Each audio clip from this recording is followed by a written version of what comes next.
ಶುದ್ಧ ಬ್ರಹ್ಮ ಸ್ವರೂಪರಲ್ಲಿ ಅನಂತ ಅನಂತ ಪ್ರಣಾಮಗಳು. ಚಿನ್ಮಯ ಜ್ಞಾನಿ ಚನ್ನಬಸವೇಶ್ವರರ ಶತಸ್ಥಲ ವಚನಗಳ ಸ್ಥಳಕಟ್ಟುಗಳ ಪೈಕಿ ಪ್ರಸಾದಿಯ ಶಿವಲಿಂಗ ಸ್ಥಳ ಅದರ 10ನೇ ವಚನ, ಕೊನೆಯ ವಚನ. ಇದು ಸುದೀರ್ಘವಾದ ವಚನ. ಇದರೊಳಗೆ ಬಹಳಷ್ಟು ತತ್ವಜ್ಞಾನಗಳನ್ನು ಹೇಳ್ತಾ ಇದ್ದಾರೆ. ಹರಿ, ಬ್ರಹ್ಮ, ಇಂದ್ರ, ಚಂದ್ರ, ಕಾಲ, ರವಿ, ಕಾಮ, ದಕ್ಷಾದಿಗಳು ಮೊದಲಾಗಿ ಇವರೊಳಗಾದ ಸರ್ವ ಸಮಸ್ತರು ಲಿಂಗವನ್ನೇ ಆರಾಧಿಸಿದರು. ಧ್ಯಾನ, ಮೌನ, ನೇಮ, ನಿತ್ಯ ತಪಸ್ಸಿನಿಂದೇ ಅರ್ಚಿಸಿ ಪೂಜಿಸಿ ಹಲವು ಪ್ರಕಾರದಿಂದ ಒಲಿಸಿ ನಾನಾ ಫಲಗಳನ್ನ ಪದವಿಗಳನ್ನ ಪಡೆದು ಭೋಗಿಸಿ ಸುಖಿಯಾಗುವುದಕ್ಕೆ ಸಂಶಯವೇಕೆ, ಸಂದೇಹವೇನು? ಶ್ರುತ ದೃಷ್ಟಾನುಮಾನದಿಂದ ತಿಳಿದು ನೋಡಿರೇ. ಎರಡಿಲ್ಲದೆ ಏಕವಾಗದೆ ನಾನು ನೀನೆಂಬ ಭಿನ್ನ ತೋರದೆ ಶಿವನೇ ಅಂಗವಾದ ಸದ್ಭಕ್ತರ ಇರುವು ಇಂತಲ್ಲ ಕೇಳಿರಣ್ಣ. ಅದೆಂತೆಂದೊಡೆ ಜಪ, ತಪ, ಧ್ಯಾನ, ಮೌನ, ನಿಯಮ, ಶೀಲ, ಕ್ರಿಯೆಗಳೆಂಬ ನಾನಾ ಋತಂಗಗಳ ಕೈಗೊಂಡು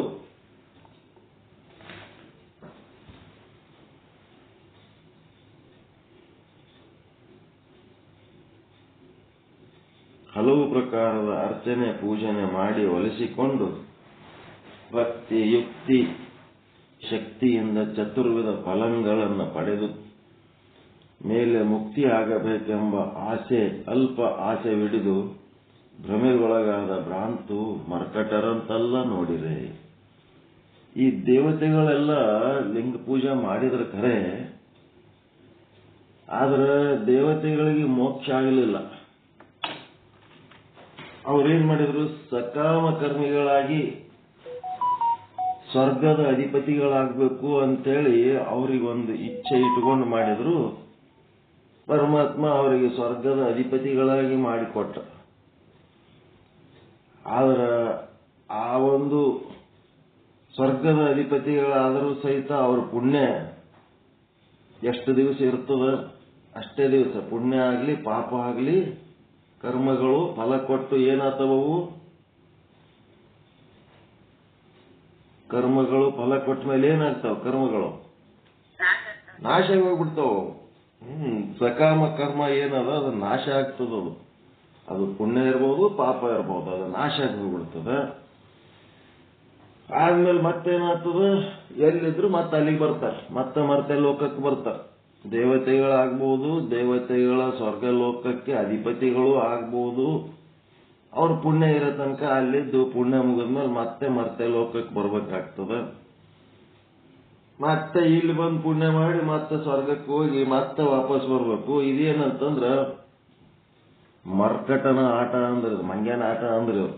ದೇವತೆಗಳು ಮಾಡಿದ ಕೆಲಸಗಳಾಗಿರ್ಬೋದು, ಮನುಷ್ಯರು ಮಾಡಿದ ಕೆಲಸಗಳಾಗಿರ್ಬೋದು, ರಾಕ್ಷಸರು ಮಾಡಿದ ಕೆಲಸಗಳಾಗಿರ್ಬೋದು, ಇವೇನದವ ಪಾಪ ಪುಣ್ಯ ಮಾಡಿ ಸ್ವರ್ಗ ಮತ್ತು ನರಕಗಳಿಗೆ ಹೋಗಿ ಅದನ್ನು ಅನುಭವಿಸಿ ಮತ್ತೆ ಲೋಕಕ್ಕೆ ಬರೋದು, ಮತ್ತೆ ಇಲ್ಲಿ ಬಂದಕ್ಕೆ ಪಾಪ ಪುಣ್ಯ ಮಾಡೋದು, ಮತ್ತೆ ಸ್ವರ್ಗ ಪಾಪ ಅನುಭವಿಸ್ಲಕ್ಕ ನರಕಕ್ಕೆ ಹೋಗೋದು, ಸುಖ ಅನುಭವಿಸ್ಲಕ್ಕ ಪುಣ್ಯ ಅನುಭವಿಸ್ಲಕ್ಕ ಸ್ವರ್ಗಕ್ಕೆ ಹೋಗೋದು, ಆಮೇಲೆ ಮತ್ತೆ ಲೋಕಕ್ಕೆ ಬರೋದು.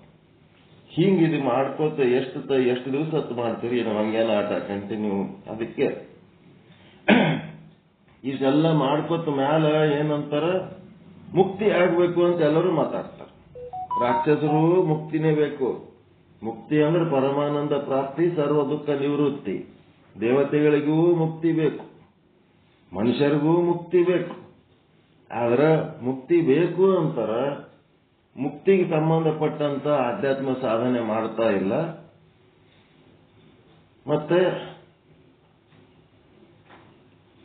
ಅವ್ರು ಏನ್ ಸಾಧನೆ ಮಾಡ್ಲಕ್ಕತ್ತಾರ, ಅದರಿಂದ ಏನ್ ಸಿಗ್ತಾವ ಅಂದ್ರೆ ಲೌಕಿಕ ಭೋಗಗಳು ಸಿಗ್ತಾವ ಅಷ್ಟೇ.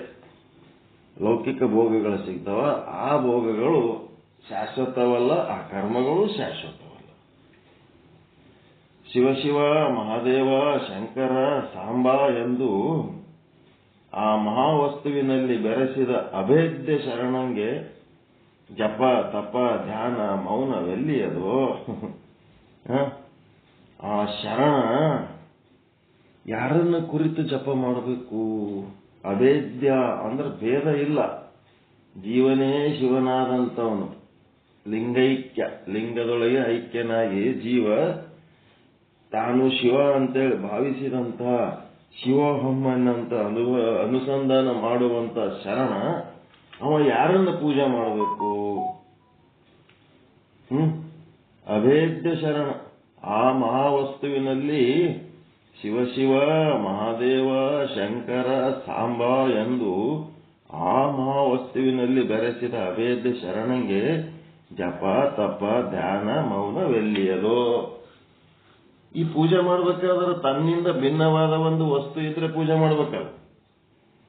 ಧ್ಯಾನ ಮಾಡ್ಬೇಕಾದ್ರೆ ತನ್ನಿಂದ ಭಿನ್ನವಾದ ಒಂದು ದೇಹ ವಸ್ತು ಇದ್ರೆ ಧ್ಯಾನ ಮಾಡಬೇಕು. ತನ್ನಿಂದ ಭಿನ್ನವಾದಂಥದ್ದು ಯಾವುದು ಇಲ್ಲ ಅಂತಂದ್ಮೇಲೆ ಅಲ್ಲಿ ಜಪ ಯಾರು ಮಾಡಬೇಕು, ಪೂಜೆ ಯಾರು ಮಾಡಬೇಕು, ಧ್ಯಾನ ಯಾರು ಮಾಡಬೇಕು, ತಪಸ್ ಯಾವ್ದು ಮಾಡಬೇಕು?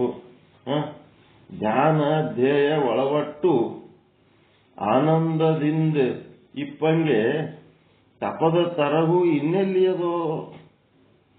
ನೋಡ್ರಿ ಹೆಂಗದು, ಜಪ ಮಾಡಬೇಕು, ತಪಸ್ ಮಾಡಬೇಕು, ಇನ್ನ ಪೂಜಾ ಪಾಠ ಮಾಡಬೇಕು, ಧ್ಯಾನ ಮಾಡಬೇಕು ಅಂತಂದ್ರ ಅವೆಲ್ಲ ಅಳವಟ್ಟು ಅದ್ರದ ಅವಶ್ಯಕತೆ ಮುಗಿದು ಆದ್ಮೇಲೆ ಅದು ತಗೊಂಡು ಏನ್ ಮಾಡಬೇಕು?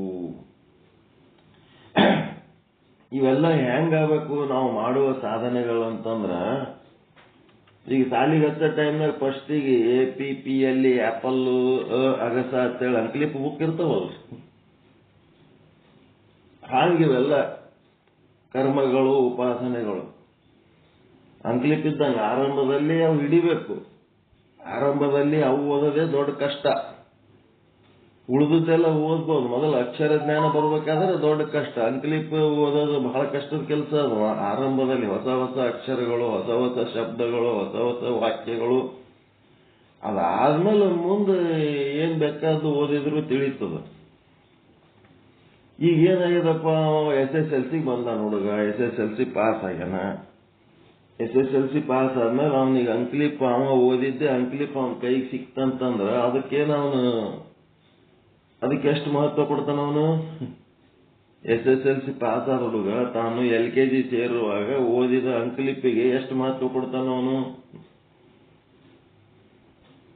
ಅದು ಅವನಿಗೆ ಇಂಪಾರ್ಟೆಂಟ್ ವಸ್ತು ಏನ್ರಿ ಅದು? ಅಂದ್ರೆ ಅದ್ರದ್ದೆಲ್ಲ ಸಾರ ಮುಗಿಸ್ಬಿಟ್ಟಿರ್ತಾನ ಅವ. ಅಲ್ಲೇನು ಉಳಿದಿರಂಗಿಲ್ಲ. ಆ ಅಂಕ್ಲಿಪದ ಅವಶ್ಯಕತೆನೇ ಉಳಿದಿರಂಗಿಲ್ಲ. ಅದೇ ಹೇಳ್ತಾರ ಅವರು, ಶಿವ ಮಹಾದೇವ ಶಂಕರ ಸಾಂಬ ಅನ್ಕೊಂತ ಅನ್ಕೊಂತ ಅನ್ಕೊಂತ ಅನ್ಕೊಂತ ಎಲ್ಲ ಪೂಜಾ ಪಾಠ ಎಲ್ಲ ಮಾಡಿ ಏನಾಗಬೇಕು? ಆ ಮಹಾವಸ್ತುವಿನಲ್ಲಿ ಬೆರೆಯಬೇಕು. ಶಿವನನ್ನು ಅರಿಯುವುದು, ಅರಿತ ಮೇಲೆ ಆ ಶಿವ ಆನಂದ ಸಾಗರ, ದುಃಖ ನಿವೃತ್ತಿ ಆಗ್ತದಂತ ಗೊತ್ತಾದ್ಮೇಲೆ ಶಿವನತ್ತ ಹರಿಯುವುದು, ಶಿವನತ್ತ ಅರಿಯುವುದು, ಶಿವನತ್ತ ಹರಿಯುವುದು, ಮತ್ತೇನಾಗದು? ಶಿವನಲ್ಲಿ ಬೆರೆಯುವುದು. ಶಿವನಲ್ಲಿ ಬೆರೆತು ತನ್ನ ತಾ ಮರೆಯುವುದು. ತನ್ನ ನಾಮ ರೂಪ ಅವೆಲ್ಲ ಮರ್ತು ಬಿಡೋದವು, ಯಾವ ಇಲ್ಲದು, ಅವೆಲ್ಲ ಇಲ್ಲದು ಅದವತ್ತೆ ತಿಳ್ಕೊಂಡು ತನ್ನ ತಾ ಮರೆಯುವುದು. ತಾನು ಶಿವ ಸ್ವರೂಪನಾಗಿ ಜೀವ ಭಾವ ಅನ್ನೋದು ಕಳ್ಕೊಂಡ್ಬಿಡೋದು. ತನ್ನ ನಿಜ ಸ್ವರೂಪ ತನಗೆ ಅರಿವಾದ್ಮೇಲೆ ಆ ಜೀವ ಭಾವ ಅಂತೇನದಲ್ಲ, ತನ್ನನ್ನು ತಾನು ಮರೆತು ತಾನು ಶಿವ ಸ್ವರೂಪ ಅಂತೇಳಿ ತನ್ನ ನಿಜ ಸ್ವರೂಪವನ್ನು ತಿಳ್ಕೊಳ್ಳೋ, ಅದೇ ತಾನಾದವನು. ಅದೇ ಅಂತಾರವರು,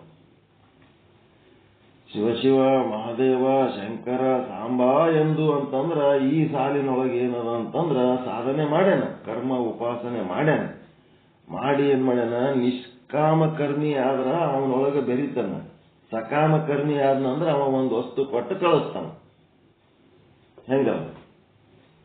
ಸಕಾಮ ಕರ್ಮಿ ಆದ್ನಂದ್ರ ಅವ ಬೇಡಿದ ಒಂದು ವಸ್ತು ಕೊಟ್ಟು ಕಳಿಸ್ತಾನ. ನಿಷ್ಕಾಮ ಕರ್ಮಿ ಆದ್ನಂತಂದ್ರ ಅವನಿಗೆ ಅವನತ್ತ ಹರಿದು ಅವನ ಸ್ವರೂಪ ಆಗ್ತಾನ.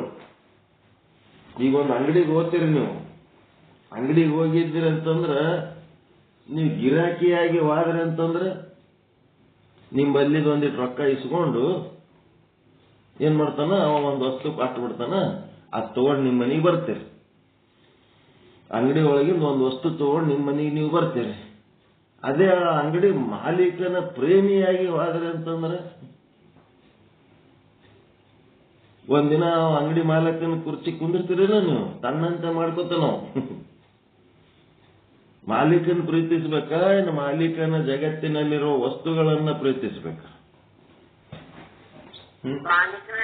ಮಾಲೀಕನನ್ನ ಪ್ರೀತಿಸಿದ್ರ ಆ ಅಂಗಡಿ ಇಡೀ ಅಂಗಡಿನೇ ತಂದಾಗ್ತದ, ಅಂಗಡಿ ಎಲ್ಲ ವಸ್ತುಗಳು ತನ್ನೂ ಆಗ್ತಾವ. ಗಿರಾಕಿಯಾಗಿ ಹೋದ್ರ ಅದ್ರೊಳಗೆ ಒಂದ್ ಯಾವುದೋ ವಸ್ತು ತಂದಾಗಿರ್ತದ ಅಷ್ಟೇ. ಹಂಗ ಇಲ್ಲೇನದ,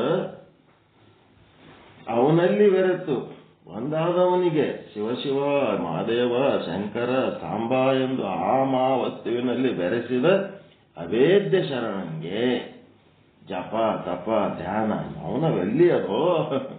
ಅವಾಗ ಅಂಗಡಿ ಮಾಲೀಕನ ಜೊತೆಗೆ ಪ್ರೇಮ ಮಾಡಿ ಅವನ್ ಮದುವೆ ಮಾಡ್ಕೊಂಡು ಅವನ್ ಕುರ್ಚಿ ಮೇಲೆ ಕೂತ ಮೇಲೆ ಆ ಅಂಗಡಿಯ ಸಾಮಾನು ತಗೋಬೇಕಾದ್ರೆ ರೊಕ್ಕ ಕೊಡ್ಬೇಕೇನ್ರಿ ಅವಕ್ಕೆ? ಆ ಅಂಗಡಿಯ ಸಾಮಾನು ಹಂಗ ಅವಾಗ ಆ ರೀತಿ ಬೆರೆತ ಮೇಲೆ ಈ ಧ್ಯಾನ ಮೌನ ಜಪ ಇವೇನು ಅವಶ್ಯಕತೆನೇ ಇಲ್ಲ. ಜಪ ಕೈ ಸಾರಿದಂಗೆ ಧ್ಯಾನ ಮೌನವೆಲ್ಲಿ ಅದು? ಧ್ಯಾನ ಧ್ಯೇಯ ಒಳವಟ್ಟು ಧ್ಯಾನ ಧ್ಯೇಯ ಅವೆಲ್ಲ ಮೊದಲೇ ಎಲ್ಲ ಮುಗಿದೇನು ಬಿಟ್ಟು ಆನಂದದಿಂದಿಪ್ಪಂಗೆ ತಪದ ತರವು ಇನ್ನೆಲ್ಲಿ ಅದು? ತಪಸ್ ಮಾಡಬೇಕು ಅನ್ನೋ ಅವಶ್ಯಕತೆ ಎಲ್ಲಿ ಅದ? ಇಹ ಪರವೆರಡು ದಸೆಗೆಟ್ಟವಂಗೆ. ಇಹ ಪರ ಅಂತಂದ್ರೇನು? ಇಹ ಅಂದ್ರೆ ಎದಕ್ಕಂತೀರಿ? ಇಹ ಮರ್ತಲ್ವಕ್ಕ, ಇಲ್ಲಿ ಹುಟ್ಟೋದು ಸಾಯೋದು ಮಾಡ್ತೀವಲ್ಲ, ಇದು ಇಹ. ಮತ್ತ ಸುಖ ದುಃಖ ಅನುಭವಿಸುವುದಕ್ಕ ಸ್ವರ್ಗ ನರಕ ಅನುಭವಿಸ್ತೀವಲ್ಲ, ಅದು ಪರ. ಅಲ್ಲಿ ಪಾಪ ಪುಣ್ಯ ಮಾಡೋನು ನಾನಲ್ಲ, ಇಹದಾಗ ಪರದೊಳಗೆ ಸುಖ ದುಃಖ ಅನುಭವಿಸುವನು ನಾನಲ್ಲ, ನಾನು ಆತ್ಮ. ಅದು ಸ್ಥೂಲ ಶರೀರ ಸೂಕ್ಷ್ಮ ಶರೀರಗಳ ಕರ್ಮ ಅದರದ್ದು ಅನುಭವಿಸ್ತಿರ್ತದೆ, ನಾನು ಆತ್ಮ. ಹೀಗಾಗಿ ಇಹ ಪರವೆರಡೂ ದಸೆಗೆಟ್ಟವಂಗೆ. ಅವನಿಗೆ ಸ್ವರ್ಗನೂ ಅಷ್ಟೇ, ನರಕನೂ ಅಷ್ಟೇ, ಮರ್ತನೂ ಅಷ್ಟೇ. ಯಾಕಂತಂದ್ರ ಅವನಿಗೆ ಅವು ಏನು ಸಂಬಂಧ ಇಲ್ಲ, ಆತ್ಮನಿಗೆ ಅವು ಸಂಬಂಧ ಇಲ್ಲ. ಇಹ ಪರವೆರಡು ದಸೆಗೆಟ್ಟವಂಗೆ ಋತ ನೇಮದ ನೋಂಪಿಯ ಸೂತಕವಿನ್ನೆಲ್ಲಿ ಅದೋ? ಋತ ನೇಮ ಇವೆಲ್ಲ ನೋಂಪಿ ಮಾಡೋದು ಪೂಜೆ ಮಾಡೋದು ಏನು ಅವಶ್ಯಕತೆ? ಅವನಿಗೆ ಎಲ್ಲಿ ಸೂತಕ ಅದದು? ಇಂತಿದನು ಧ್ಯಾಪನೆಯ ಮಾಡುವ ಸಂಪನ್ನ ಸತ್ಪುರುಷಮಂ ಪಡೆದುಕೊಂಡು ತೆರಹು ಮರಹಿಲ್ಲದೆ ಪತಿಭಕ್ತಿಯ ಮಾಡುವ ಸಜ್ಜನೆ ಸತಿಗೆ ಭಜನೆ ಪೂಜೆ ಕ್ರಿಯೆಗಳೆಂಬ ನೇಮದಿಂದ ಅರ್ಪಿಸಿ ಪೂಜಿಸಿ ಧ್ಯಾನ ಮಾಡಬೇಕೆಂಬ ಸಂಭ್ರಮದ ದಂದುಗದ ಕೋಟಲೆ ಎಲ್ಲಿಯದೋ? ಪತಿಯೇ ಪರದೈವ ಅಂತೇಳಿ ಗಂಡನ್ನ ಚೆನ್ನಾಗಿ ಸೇವೆ ಮಾಡಿ ಅವನಿಗೆ ದೇವ್ರು ನೋಡ್ಕೊಂಡಂಗೆ ನೋಡ್ಕೊತಿದ್ದಳು ಅಂತಂದ್ರ ಅಂತ ಸಜ್ಜನೆ ಸತಿಗೆ ದೇವ್ರ ಪೂಜೆ ಮಾಡೋ ಅವಶ್ಯಕತೆನೇ ಇಲ್ಲ ಅಂತ. ಗಂಡನೇ ದೇವ್ರು ಅಂತೇಳಿ ಆ ದೇವರ ಸ್ವರೂಪದಾಗ ಗಂಡನ್ನ ಇಟ್ಟು ಪೂಜೆ ಮಾಡ್ತಿದ್ದಳು ಅಂತಂದ್ರ ಆಕಿಗೆ ದೇವ್ರ ಪೂಜೆ ಅವಶ್ಯಕತೆ ಇಲ್ಲ. ಈಗ ಹೆಂಗಾಗ್ಯದಂದ್ರ ಗಂಡನ್ನೊಂದು ಮಸೇರ್ಬಿ ಮಾಡಿ ಮೂಲೆ ಇಟ್ಟಿರ್ತಾರ, ಆ ದೇವ್ರ ಗುಡಿಗೆ ಹೋಗಿ ದೇವರೇ ದೇವರೇ ಅಂತ ಬಾಯಿ ತೆರಿತಾರೆ. ಅಲ್ಲೇ ನಾನು ನಿನ್ನ ಮನೆಗೆ ದೇವರ ರೂಪದಾಗ ಅದೀನಿ, ಮೊದಲು ಅಲ್ಲಿ ನೋಡ್ಕೊಬ್ಬ. ಗಂಡನ್ನ ಯಾರು ಚಲೋ ನೋಡ್ಕೊಳಂಗಿಲ್ಲ, ಆ ಹೆಂಗಸರಿಗೆ ದೇವ್ರೇನು ಕೆಲಸ ಮಾಡಂಗಿಲ್ಲ, ದೇವ್ರ ಉಪಯೋಗ ಇಲ್ಲ. ಇಷ್ಟು ತಿಳ್ಕೊಂಡ್ಬಿಡ್ರಿ ನೀವು. ಪತಿಯೇ ಪರದೈವ. ಯಾರು ಮೊದಲು ಮನೆಯೊಳಗಿರೋ ದೇವರನ್ನ ಯಾರು ಗೌರವಿಸ್ತಾರ, ಪ್ರೀತಿಸ್ತಾರ, ಸಂಸ್ಕೃತಿ ಸಂಸ್ಕಾರ ಪಾಲಿಸ್ತಾರ, ಅವರಿಗೆ ಮಾತ್ರ ದೇವರು ಏನಾರ ಸಹಾಯ ಮಾಡಬಹುದು. ಗಂಡ ಮರ್ಯಾದಿರ್ಲಾರ್ದಂಗೆ ಮಾಡುವಂತ ಗಂಡನ್ನ ರಾಜನಂಗ ಮಾಡಿ ಇಟ್ಕೊಂಡ್ಲಂತಂದ್ರ ತಾ ರಾಣಿ ಆಗ್ತಾಳ. ಗಂಡನ್ನ ಶಿವನಂಗ ಮಾಡಿ ಇಟ್ಕೊಂಡ್ಲಂತಂದ್ರ ತಾ ಪಾರ್ವತಿ ಆಗ್ತಾಳ. ಮತ್ತ ಗಂಡನ್ನ ಭಿಕ್ಷುಕನಂಗ ಮಾಡಿಟ್ಟಿದ್ದೆವು ಅಂದ್ರ, ಮಾನಗೇಡಿ ಮಾಡಿಟ್ಟಿದ್ದೆವು ಅಂದ್ರ ಆಕಿ ಏನಾಗ್ತಾಳ? ಗಂಡನ ಮಾನಗೇಡಿ ಮಾಡೋದಕ್ಕೆ ತಾನೇನು ಮಾರಾಣಿ ಆಗ್ತಾಳೆ ಅಂದ್ರೆ ಸಾಧ್ಯ ಅದನ್ರಿ ಅದು? ಗಂಡನ್ ಬಿಕಾರಿ ಮಾಡಿಟ್ಲ ಅಂದ್ರೆ ತಾನೇನಾತಾಳ? ಆಕಿನ ಅದೇ ಆತ. ಹಿಂಗಾಗಿ ಆ ಮನೆಯೊಳಗ ಧರ್ಮ ಅನ್ನೋದು ಕಾಪಾಡೋದು ಆ ಹೆಣ್ಣಿನ ಕರ್ತವ್ಯ. ಆ ಧರ್ಮದ ಅರ್ಥ ಇಲ್ಲ, ಗಂಧ ಇಲ್ಲ, ಸಂಸ್ಕಾರ ಇಲ್ಲ, ಸಂಸ್ಕೃತಿ ಇಲ್ಲ. ಕತ್ತಿ ಹಡದಂಗೆ ಹಡದು ಕತ್ತಿ ಬೆಳೆದಂಗೆ ಬೆಳೆಸಿ ಜಗತ್ತಿಗೆ ಮೂಲ ಆಗಿಬಿಟ್ಟವ ಕೆಟ್ಟ ಅನಿಷ್ಟ ಸಂತಾನಗಳು. ಅವದ್ರಲಿಂತ ಏನೇನೂ ಉಪಯೋಗ ಇಲ್ಲ. ಮುಂದಿನ ದೇಶದ ಭವಿಷ್ಯ ಬಹಳ ಹದಗೆಟ್ಟ ಪರಿಸ್ಥಿತಿ ಅದ. ಅದು ಮತ್ತೆ ಎಲ್ಲಿ ನಮ್ಮ ಪೂರ್ವಜರು ಕಷ್ಟಪಟ್ಟು ಸಂಪಾದಿಸಿ ಕೊಟ್ಟಂತ ಸ್ವಾತಂತ್ರ್ಯ ಮತ್ತೆಲ್ಲಿ ಕಳ್ಕೊಂಡು ನಾವು ಮತ್ತೆ ಪಾರತಂತ್ರ್ಯಕ್ಕೆ ಹೋಗ್ತೀವಿ ಅನ್ನಂತ ಒಂದು ರಿಸ್ಕ್ ಫುಲ್ ಅದ. ಈಗ ಮತ್ತೆ ಹೊಸ ರಿಸ್ಕ್ ಚಾಲು ಆಗ್ಯದ. ಹಂಗಾಗಿ ಇಲ್ಲೇನಂತಂದ್ರೆ ಅಂತ ಪತಿಭಕ್ತಿ ಮಾಡುವ ಸಜ್ಜನಿಗೆ, ಪತಿಯೇ ಪರದೈವ ಅಂತೇಳಿ ಪತಿಭಕ್ತಿ ಮಾಡುವ ಸಜ್ಜನಿಗೆ ಭಜನೆ, ಪೂಜಾ, ಕ್ರಿಯೆಗಳು, ನೇಮ ಇವೆಲ್ಲ ಏನು ಮಾಡ್ಬೇಕಂತ ಸಂಭ್ರಮದ ದಂದುಗದ ಕೋಟಲೆ ಈ ಕಷ್ಟಪಡಂಥದ್ದು ಬೇಕೇ ಆಗಿಲ್ಲ. ಇಲ್ಲಿ ಹೆಂಡತಿ ಅಂತಂದ್ರ ಜೀವ, ಗಂಡ ಅಂತಂದ್ರೆ ಪರಮಾತ್ಮ. ಅದು ಆಧ್ಯಾತ್ಮದೊಳಗೆ. ಲೌಕಿಕದೊಳಗೂ ಅವೇ ಸೂತ್ರಗಳೇ ಇರ್ತಾವ. ಆ ಪರಮಾತ್ಮಗ ನೆಗ್ಲೆಕ್ಟ್ ಮಾಡಿದ್ರಿ ಅಂದ್ರೆ ಪರಮಾತ್ಮನು ನಿಮ್ಮನ್ನ ನೆಗ್ಲೆಕ್ಟ್ ಮಾಡ್ತಾನೆ. ಪರಮಾತ್ಮಗೆ ನೀವು ಇಂಪಾರ್ಟೆನ್ಸ್ ಕೊಟ್ರಿ, ನಿಮಗೂ ಪರಮಾತ್ಮ ಇಂಪಾರ್ಟೆನ್ಸ್ ಕೊಡ್ತಾನೆ. ನೀವು ಏನು ಒಂದ್ ಹೆಜ್ಜೆ ನೀವು ಇಟ್ರೆ ಅವ 10 ಹೆಜ್ಜೆ ಇಡ್ಲಕ್ ತಯಾರದಾನ. ಆದ್ರೆ ಒಂದ್ ಹೆಜ್ಜೆನೇ ನೀವು ಇಡಂಗಿಲ್ಲ ಅಂತ ಅಂದ್ಮೇಲೆ ಅವ ಯಾಕೆ 10 ಹೆಜ್ಜೆ ಇಡ್ಲಕ್ ಹೋಗ್ತಾನೆ? ಅವ ದೊಡ್ಡವದನ, ಅವನ್ 10 ಹೆಜ್ಜೆ ಇಡ್ತಾನ. ನಿಮ್ದು ಒಂದ್ ಹೆಜ್ಜೆಗೆ ಅವನ್ 10 ಹೆಜ್ಜೆ. ಈ ಸಣ್ಣ ಹುಡುಗರಿಗೆ ಕೈ ಹಿಡಿದು ಕರ್ಕೊಂಡು ಹೋಗೋ ಟೈಮ್ನೊಳಗ ಬಡ ಬಡ ನೀವು ಹೆಜ್ಜೆ ಇಟ್ಟಂಗೆ ಇಡ್ತಾರ ನಾವು. ಆ ಸಣ್ಣ ಹುಡುಗ ಎಷ್ಟು ಸಣ್ಣ ಹೆಜ್ಜೆ ಇಡ್ತದ ಅದ್ರ ಸಂಗಟೆ ಅವಂದು ದೊಡ್ಡವ್ರದ್ದು ಹೆಜ್ಜೆ ಇರ್ತದಿಲ್ಲ. ಆ ಸಣ್ಣಾಗಿ ಮೊದಲು ಏನ್ ಮಾಡ್ತಾನ, ಆ ಹುಡುಗರ ಸಂಗಟ ಸಣ್ಣ ಹೆಜ್ಜೆ ಇಟ್ಕೊತ ಒಂದ್ 4 ಹೆಜ್ಜೆ ಇಟ್ಟ ಮೇಲೆ ಏನ್ ಮಾಡ್ತಾನ, ಹೆಗಲ ಮೇಲೆ ತಲೆ ಮೇಲೆ ಕುಂದಿರ್ಸ್ಕೊಂಡು ದೊಡ್ಡ ದೊಡ್ಡ ಹೆಜ್ಜೆ ಇಟ್ಕೊತ ಓಡ್ಬಿಡ್ತಾನ. ಆ ಪರಮಾತ್ಮನ ಕೈ ಹಿಡಿದು ಅವನಂಗ ನಾವು ಒಂದಿಷ್ಟು ಪಾದೇವ ಅಂತಂದ್ರ ನಮ್ಮ ತಲೆ ಮೇಲೆ ಕುಂದಿರ್ಸ್ಕೊಂಡು ಕೈ ಬಿಟ್ಬಿಡ್ತಾನ. ಅವನ್ ಸ್ಪೀಡ್ನಾಗ ಹೋಗ್ಬಿಡ್ತೀವಿ ನಾವು. ಹಂಗಾಗ್ತದ. ಅದಕ್ಕೆ ನಾನಾ ಫಲಾಂಗಗಳು ಇದೆಲ್ಲಿ ಬತ್ತು. ಸಜ್ಜನಿಗೆ ಸದ್ಭಕ್ತಿ ಪೂಜಾ ಕ್ರಿಯೆಗಳು ಅಂತಂದ್ರೆ ಇವು ಯಾವ ಮಾಡೋದ್ ಬೇಕಾಗಿಲ್ಲ. ಆತ್ಮನೇ ನಾನು, ಬ್ರಹ್ಮನೇ ನಾನು ಅಂತ ತಿಳ್ಕೊಂಡ್ಮೇಲೆ ಇವೆಲ್ಲ ಏನು ಮಾಡೋದ್ ಬೇಕಾಗಿಲ್ಲ. ಅರ್ಥ, ಪ್ರಾಣ, ಅಭಿಮಾನ ಮೊದಲಾದ ಸಕಲ ಪದಾರ್ಥಗಳೆಲ್ಲವೂ ಮೊದಲೇ ಪುರಾತನವೆಂದರಿದು ಶಿವಯೋಗೀಶ್ವರನೆಂಬ ಪರಶಿವನ ಶರಣಂಗೆ ಸಮರ್ಪಣೆ ಮಾಡುವ ಸದ್ಭಕ್ತಂಗೆ ಆವಾಗಲೂ ಶ್ರೀ ಗುರು ಸೇವೆ ಸದ್ಭಕ್ತಂಗೆ. ಇಲ್ಲೇನದಪ್ಪ ಅಂತಂದ್ರೆ ಅರ್ಥ, ಪ್ರಾಣ, ಅಭಿಮಾನ. ನಮ್ಮಲ್ಲಿರೋದು ಏನು ರೊಕ್ಕ ರೂಪಾಯಿ ಮತ್ತೆ ಸಂಸಾರಿಕ ಕೆಲವೊಂದು ವಸ್ತುಗಳು ಮತ್ತ ಅವೆಲ್ಲವಕ್ಕೂ ಅರ್ಥ ಬರ್ಬೇಕಾದ್ರೆ, ನಿಮ್ಮಲ್ಲಿರುವ ಪದಾರ್ಥಗಳಿಗೆ ಒಂದು ಅರ್ಥ ಬರ್ಬೇಕಾದ್ರೆ ನೀವು ಇದ್ರೆ ಅದಕ್ಕೆ ಅವಕ್ಕೆ ಅರ್ಥ ಅದ ಇಲ್ಲ. ಮನ್ಯಾಗ ಪ್ರಾಣ ಅಂದ್ರೆ ಜೀವರುಗಳಿದ್ರೆ ಅದಕ್ಕೊಂದು ಅರ್ಥ ಅದ ಇಲ್ಲ. ಆ ಮನೆ ಜೀವರುಗಳೇ ಇರ್ಲಿಲ್ಲ ಅಂತಂದ್ರೆ ಆ ಮನೆ ತಗೊಂಡು ಏನ್ ಮಾಡ್ಬೇಕು, ಆ ಮನೆಯ ವಸ್ತುಗಳು ತಗೊಂಡು ಏನ್ ಮಾಡ್ಬೇಕು, ಅಲ್ಲಿ ಗಳಿಸಿಟ್ಟು ರೊಕ್ಕ ತಗೊಂಡು ಏನ್ ಮಾಡ್ಬೇಕು. ಆ ಒಳಗಿರೋ ಪ್ರಾಣ ಹೆಂಗದ ಅಂತಂದ್ರೆ 1 ನಂಬರ್ ಇದ್ದಂಗದ. ಅದ್ರಲ್ಲಿ ಇರೋವೆಲ್ಲ ಮನಿ, ಹೊಲ, ರೊಕ್ಕ, ರೂಪಾಯಿ, ಬಂಗಾರ ಏನದ 0 ಇದ್ದಂಗವು. ಹೊಲ 1 0, ಮನಿ 1 0, ರೊಕ್ಕ 1 0, ಎಲ್ಲ ಸಂಬಂಧಿಕರು 1 0ಗಳು, ಎಲ್ಲ ಓಸು 0ಗಳು. ಆ 0ದಾಗ ನಿಮ್ಮದು ಪ್ರಾಣ 1 ನಂಬರ್ ಇದ್ದಂಗ. ಅದು 1 ನಂಬರ್ ಇತ್ತು ಅಂದ್ರೆ ಎಲ್ಲ 0ಗಳಿಗೆ ಬೆಲೆ ಬರ್ತದೆ. ಆ 1 ನಂಬರ್ ಮುಂದೆ 0ಗಳಿಟ್ರೆ ಬೆಲೆ ಬರ್ತದೆ. ಆ 1 ನಂಬರೇ ಇರ್ಲಿಲ್ಲ ಅಂದ್ರೆ ಓಸು 0ಗಳು ತಗೊಂಡು ಏನ್ ಮಾಡ್ಬೇಕು? ಅದಕ್ಕೆ ಕಾಲಿಲ್ಲದ ಅಶ್ವ ಊನಾದರೇನು, ಕಾಲು ಇಲ್ಲದ ಒಂದು ಕುದುರೆ ಗಾಯ ಆಗಿ ಜಡ್ಡಾಗಿ ಬಿದ್ದರೆ ಏನ್ ಮಾಡ್ಬೇಕು? ಅದಕ್ಕೆ ಓಡ್ಲಕ್ ಬರಲ್ಲ, ಎದ್ದು ನಡಿಲಕ್ ಬರಲ್ಲ, ಅದಕ್ಕೆ ಆರಾಮ ಇಲ್ಲ ಅಂತೇಳಿ ಅದಕ್ಕೇನು ಅಲ್ಲೇ ಬಿದ್ದಲ್ಲಿ ಟ್ರೀಟ್ಮೆಂಟ್ ಕೊಡುತ್ತಾರೆ ಅಷ್ಟೇ ಹೊರತು ಈ ಎದ್ದು ಓಡಕ್ ಕುದುರೆಗಿದ್ದಂತ ಬೆಲೆ ಮಹತ್ವ ಅದಕ್ಕೆ ಇರಂಗಿಲ್ಲ. ಅದೇ ರೀತಿ ನಾನಿಲ್ಲದ ವಿಶ್ವ ಏನಾದರೇನು, ಯಾವ ವಿಶ್ವದಲ್ಲಿ ನಾನೇ ಇರ್ಲಿಲ್ಲ ಅಂತಂದ್ರೆ ಆ ವಿಶ್ವದಾಗ ಏನಾದ್ರೂ ತಗೊಂಡು ನನ್ಗೇನ್ ಮಾಡೋದು? ನನಗೆ ಸಂಬಂಧ ಇಲ್ಲದ ವಿಷಯ ಅದು. ಹಿಂಗ ಕಾಲಿಲ್ಲದ ಅಶ್ವ, ಇದು ಕುವೆಂಪು ಅವ್ರು ಹೇಳಿದ ಮಾತು. ಅದಕ್ಕೆ ನಾನು ಅನ್ನೋದು ಬಹಳ ಮುಖ್ಯ ಅದ.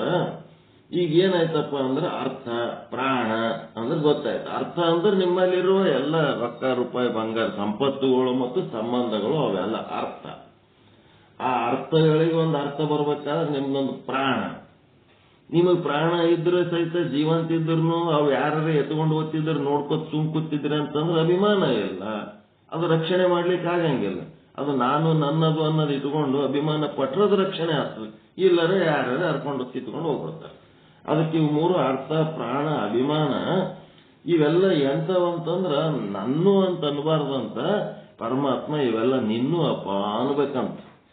ಅರ್ಥನೂ ನಿಂದೆ, ಈ ಪ್ರಾಣನೂ ನಿಂದೆ, ಅಭಿಮಾನನೂ ನಿಂದೆ ಅಪ್ಪ. ಇಲ್ಲಿ ಏನಾರ ಲಾಭ ನಷ್ಟ ಆದ್ರೆ ಅದೆಲ್ಲ ನಂದಲ್ಲಪ್ಪ ನಿಂದು ಅಂತೇಳಿ ಈ ರೀತಿ ತಿಳ್ಕೊಂಡಂತ ಸಾಧಕನಿಗೆ ಎಷ್ಟು ಪಾಯಿಂಟ್ಸ್ ಅದಾವ ಇದ್ರೊಳಗಂತಂದ್ರ ಎಲ್ಲ ಜಮಾಯಿಸ್ಬಿಟ್ಟಾರ. ಅರ್ಥ ಪ್ರಾಣ ಅಭಿಮಾನ ಮೊದಲ ಸಕಲ ಪದಾರ್ಥಗಳೆಲ್ಲವೂ ಇವೆಲ್ಲ ಪುರಾತನರು ಅಂತಂದ್ರ ಎಲ್ಲ ಗುರು ಹಿರಿಯರ ಆಶೀರ್ವಾದದಿಂದ ಬಂದಂಥವು. ಇವೆಲ್ಲ ಈಶ್ವರನು, ಇವು ಪರಮಾತ್ಮನು ಅಂತೇಳಿ ಈ ರೀತಿ ಯಾವ ತಿಳ್ಕೊತಾನೋ ಅವನಿಗೆ ಶಿವಯೋಗೀಶ್ವರ. ಪರಶಿವ ಶರಣನಿಗೆ ಶಿವಯೋಗೀಶ್ವರರೆಂಬ ಪರಶಿವ ಶರಣರಿಗೆ ಸಮರ್ಪಣೆ ಮಾಡುವ ಸದ್ಭಕ್ತಂಗೆ ಶಿವಯೋಗೀಶ್ವರ. ಪರಶಿವ ಶರಣಂಗೆ ಸಮರ್ಪಣೆ ಮಾಡುವ ಸದ್ಭಕ್ತಂಗೆ ಆವಾಗಲೂ ಶ್ರೀ ಗುರು ಸೇವೆ ಮಾಡುವ ಕೈಯಲ್ಲಿ ಮಣಿಗಳ ಹಿಡಿದು ತಿರುವಬೇಕೆಂಬ ದಾವತಿಗಳಲ್ಲೇಕೋ. ನೋಡ್ರಿ, ಯಾವಾಗಲೂ ಗುರುವಿನ ಸೇವೆ ಮಾಡಂತವ್ರು, ತಂದೆ ತಾಯಿ ಸೇವೆ ಮಾಡಂತವ್ರ ಕೈ ಒಳಗ ಜಪಮಣಿ ತಗೊಂಡು ಜಪ ಮಾಡೋ ಅವಶ್ಯಕತೆ ಆದೇನಂತ ಕೇಳ್ತಾರ ಅವ್ರು. ಗುರು ಹಿರಿಯರ ಸೇವೆ ಮಾಡುವ ಕೈಗೆ ಜಪ ಮಾಡುವ ಅವಶ್ಯಕತೆ, ಮಣಿಗಳು ಹಿಡಿದು ತಿರುಗಿಸಬೇಕೆಂಬ ದಾವತಿಗಳೇಕೋ. ಶ್ರೀ ಗುರು ಸೇವೆಯ ಮಾಡುವ ಕೈಯಲ್ಲಿ ಮಣಿಗಳ ಹಿಡಿದು ತಿರುವಬೇಕೆಂಬ ದಾವತಿ ಅಂತಂದ್ರೆ ಅದೊಂದು ಕೆಲಸ, ದಂಧೆ. ಅದೆದಕ್ ಬೇಕು ನಮಗ? ಸದಾ ಸನ್ನಿಹಿತನಾಗಿ ಅನುದಿನ ಶ್ರುತಿಗೈಯುವ ಮನದ ನೆನಹು ಬಿಡಿಸಿ ಎಣಿಕೆಗಿಕ್ಕಿ ಸಂಚರಿಸುವ ಸಂದೇಹಬೇಕೋ.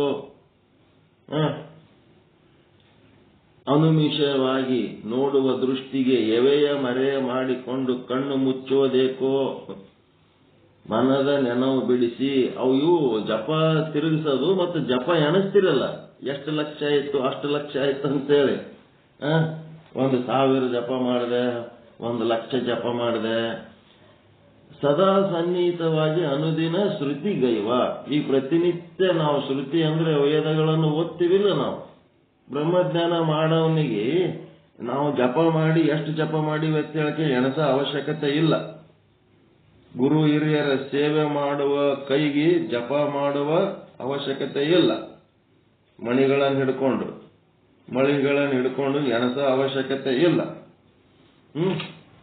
ಮತ್ತೇನಂತನ ಅನುಮಿಷವಾಗಿ ನೋಡುವ ದೃಷ್ಟಿಗೆ ಎವೆಯ ಮರೆ ಮಾಡಿಕೊಂಡು ಮುಚ್ಚುವುದೇಕೋ. ಧ್ಯಾನ ಮಾಡೋ ಟೈಮ್ನಾಗ ಕಣ್ಣು ಮುಚ್ಚುತ್ತಿರಲಿಲ್ಲ. ತ್ರಾಟಕ ಯೋಗ ಮಾಡಂತವನಿಗೆ ಲಿಂಗವನ್ನು ನೋಡುವಾಗ ಅರ್ಧ ತೆರೆದಿರ್ತೀರಿ, ಅರ್ಧ ಮುಚ್ಚಿರ್ತೀರಿ. ಅಂತ ತ್ರಾಟಕ ಯೋಗ ಮಾಡುವಂತ ಶಿವಯೋಗಿಗೆ ಧ್ಯಾನ ಮಾಡುವಾಗ ಕಣ್ಣು ಮುಚ್ಚಿಕೊಂಡು ಕುಂದ್ರಂತದ ಅವಶ್ಯಕತೆ ಇಲ್ಲ. ಕರ ಮನ ನೇತ್ರವೆಂಬ ತ್ರಿಸ್ಥಾನದಲ್ಲಿರಿಸಲರಿಯದೆ, ಕರ ಮನ ನೇತ್ರವೆಂಬ ತ್ರಿಸ್ಥಾನದಲ್ಲಿರಿಸಲರಿಯದೆ ಭೇದವ ಮಾಡಿ ಅಗಲಿಸುವಂತ ಜಪ ತಪ ತಾನೇಕೋ. ಇಲ್ಲಿ ಹೇಳ್ತಾನೆ ನೋಡ್ರಿ, ಕರ ಅಲ್ಲಿ ದೇವರ ಎಲ್ಲೇನ ಕೈಯಾಗದನ, ಮತ್ತ ದೇವರ ಮನಸ್ಸಿನಾಗದನ, ದೇವರ ಕಣ್ಣಿನಾಗದನ, ದೇವರ ಕುಂಡಲಿನಿ ಒಳಗದನ, ಹೃದಯದಾಗದನ, ಅಲ್ಲಿ ಅದನ, ಇಲ್ಲಿ ಅದನ. ಈ ರೀತಿ ಅವ ದೇವರ ಎಲ್ಲೇ ಒಂದ್ ಕಡೆ ಅದನಂತೇಳಿ ಹೇಳೋ ಸಿದ್ಧಾಂತಗಳವೇನಲ್ಲ, ಇವೆಲ್ಲ ಭೇದವಾದಿಗಳ ಸಿದ್ಧಾಂತ, ದ್ವೈತ ಸಿದ್ಧಾಂತ. ಇದು ಎಲ್ಲ ಒಂದ್ ಕಡೆ ಅದನಂತ ಹೇಳೋದೇನದ, ಇದು ಭೇದವಾದಿಗಳ ಸಿದ್ಧಾಂತ. ಅವ ಎಲ್ಲ ಕಡೆ ಅದನ. ಈ ಭೇದ ಮಾಡಿ ಅಗಲಿಸುವಂತ ಜಪ ತಪ ತಾನೇಕೋ ಅಂದ್ರೆ ಏನ್ ಮಾಡ್ಬೇಕು? ದೇವರು ನಿಮ್ಮ ಹೃದಯದಾಗ ಅದನ ಅಂತೇಳಿ ನಿಮ್ಮ ಹೆಬ್ಬೆಟ್ಟಿನ ಅಂಗುಷ್ಟದ ಗಾತ್ರದಷ್ಟು ಆತ್ಮ ಆದ, ಅದು ನಿಮ್ಮ ಹೃದಯದೊಳಗ ಅದ ಅಂತೇಳಿ ಆ ಆತ್ಮವನ್ನ ನೀನೇನ್ ಮಾಡಬೇಕು, ಅದ್ರ ಕಡೆನೇ ಲಕ್ಷ್ಯ ಕೊಟ್ಟು ಮಂತ್ರ ಹೇಳ್ಕೊತ ತಪಸ್ ಮಾಡಬೇಕು. ಇಲ್ಲ ಕುಂಡಲಿನಿ ಒಳಗಾದ, ಸ್ವಾದಿಷ್ಟನದಗಾದ ಅಂತೇಳಿ ಬೇರೆ ಬೇರೆ ಜಾಗದೊಳಗಾದ ಅಂತ ಹೇಳೋದು. ಇವೆಲ್ಲ ಏನದವಪ್ಪ ಅಂದ್ರ ಅವು ಏನು ಗೊತ್ತಾ ನಿಮಗ? ಕುಂಡಲಿನಿ ಒಳಗಿರೋದೇನು?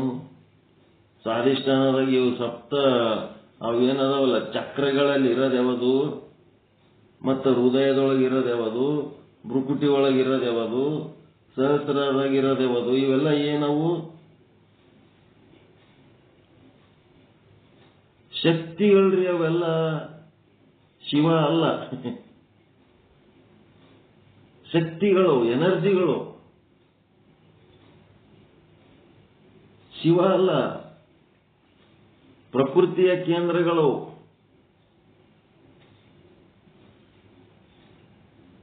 ಅವ್ರಿಗೆ ಕುಂಡಲಿನಿ ಶಕ್ತಿ ಅಂತಾರ ಇಲ್ಲ, ಎಲ್ಲನೂ ಶಕ್ತಿಗಳು, ಪ್ರಕೃತಿಯ ಎನರ್ಜಿ ಸೆಂಟರ್ಸ್ ಅವು. ಆತ್ಮಶಕ್ತಿ ಅನ್ನಂಗಿಲ್ಲ ಅಲ್ಲಿ. ಎಲ್ಲಾನು ಏನದವ, ಅವೆಲ್ಲ ಏನದವ ಅಂತಂದ್ರ ಶಕ್ತಿಯ ಕೇಂದ್ರಗಳು, ಎನರ್ಜಿ ಸೆಂಟರ್, ಮೂಲ ಆಧಾರ. ಅಲ್ಲಿ ಒಂದು ಎನರ್ಜಿ. ನೀವು ನೆಟ್ಟಕ್ಕೆ ಕೂಡ್ಬೇಕಾದ್ರೆ ಶಕ್ತಿ ಬೇಕಾ ಬೇಡ? ಈಗ ಸಣ್ಣ ಕೂಸಿ ಕುಂದಿರ್ತೀರಿ, ಹೊತ್ಕೊಂಡು ಬೀಳ್ತದ. ಅದು ಕೂಡ್ಬೇಕಾದ್ರೆ ಅದಕ್ಕೊಂದು ಶಕ್ತಿ, ಬ್ಯಾಲೆನ್ಸ್ ಬೇಕಾ ಬೇಡ? ಮೂಲ ಆಧಾರ.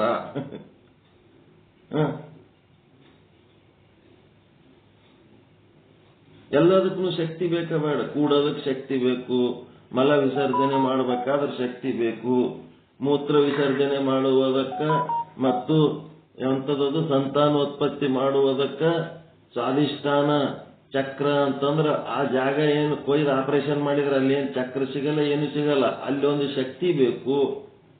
ಅದ್ರ ಮ್ಯಾಲ ಬಂದ್ರಿ ಅಂತಂದ್ರ ಹೊಟ್ಟೆ ಒಳಗ ಮಣಿಪೂರಕ ಅಂದ್ರೆ ಡೈಜೆಷನ್ ಪವರ್, ಅದನ್ನು ಶಕ್ತಿ ಬೇಕು. ಅದ್ರ ಮೇಲೆ ಬಂದ್ರಿ ಎದಿ ಒಳಗ ಅನಾಹತ ಚಕ್ರ, ಎದಿ ಒಳಗನು ಶಕ್ತಿ ಬೇಕಾ ಬೇಡ? ಏನಾರ ಒಂದ್ ಸ್ವಲ್ಪ ವಿಷಯಗಳು ಹೆಚ್ಚು ಕಡಿಮೆ ಆದವು ಅಂದ್ರೆ ಎದಿ ಡಬಾ ಡಬಾ ಅಂತಿರ್ತವು. ಅದಕ್ಕೂ ಶಕ್ತಿ ಬೇಕಾ ಬೇಡ?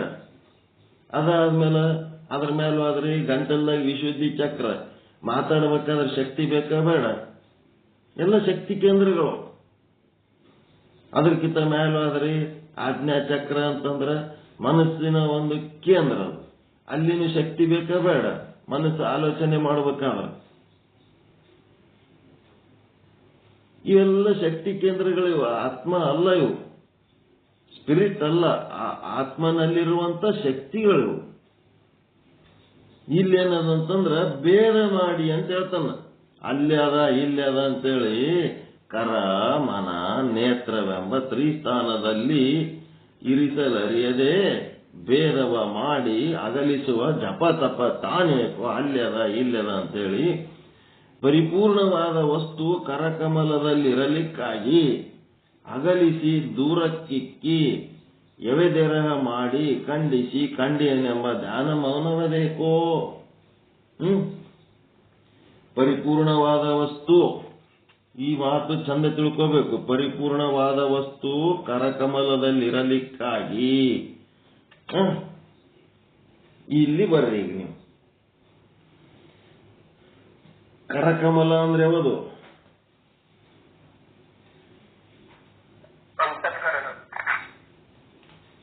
ಕರಕಮಲ ಅಂದ್ರೆ ಯಾವುದು? ಹಸ್ತ. ಇದ್ರಲಿಂತ ಮ್ಯಾಲೆ ಎಂದು ಬರ್ತೀರಿ ನೀವು? ಹಸ್ತಕ್ಕೆ ಕರಕಮಲ ಅನ್ಕೋತ್ ಕೂತರ. ಕರ ಅಂದ್ರ ಕ್ರಿಯಾಶಕ್ತಿ, ಕೆಲಸ ಮಾಡೋದು. ಇಡೀ ಶರೀರನೇ ಕರ ಕಮಲ, ಎಂಟೈರ್ ಬಾಡಿ, ಇಡೀ ಶರೀರನೇ ಕರ ಕಮಲ.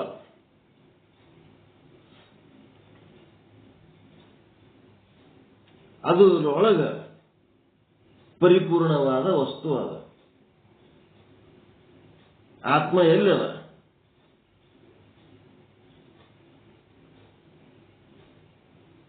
ನಿಮ್ಮ ಆತ್ಮ ಎಲ್ಲದರಿ?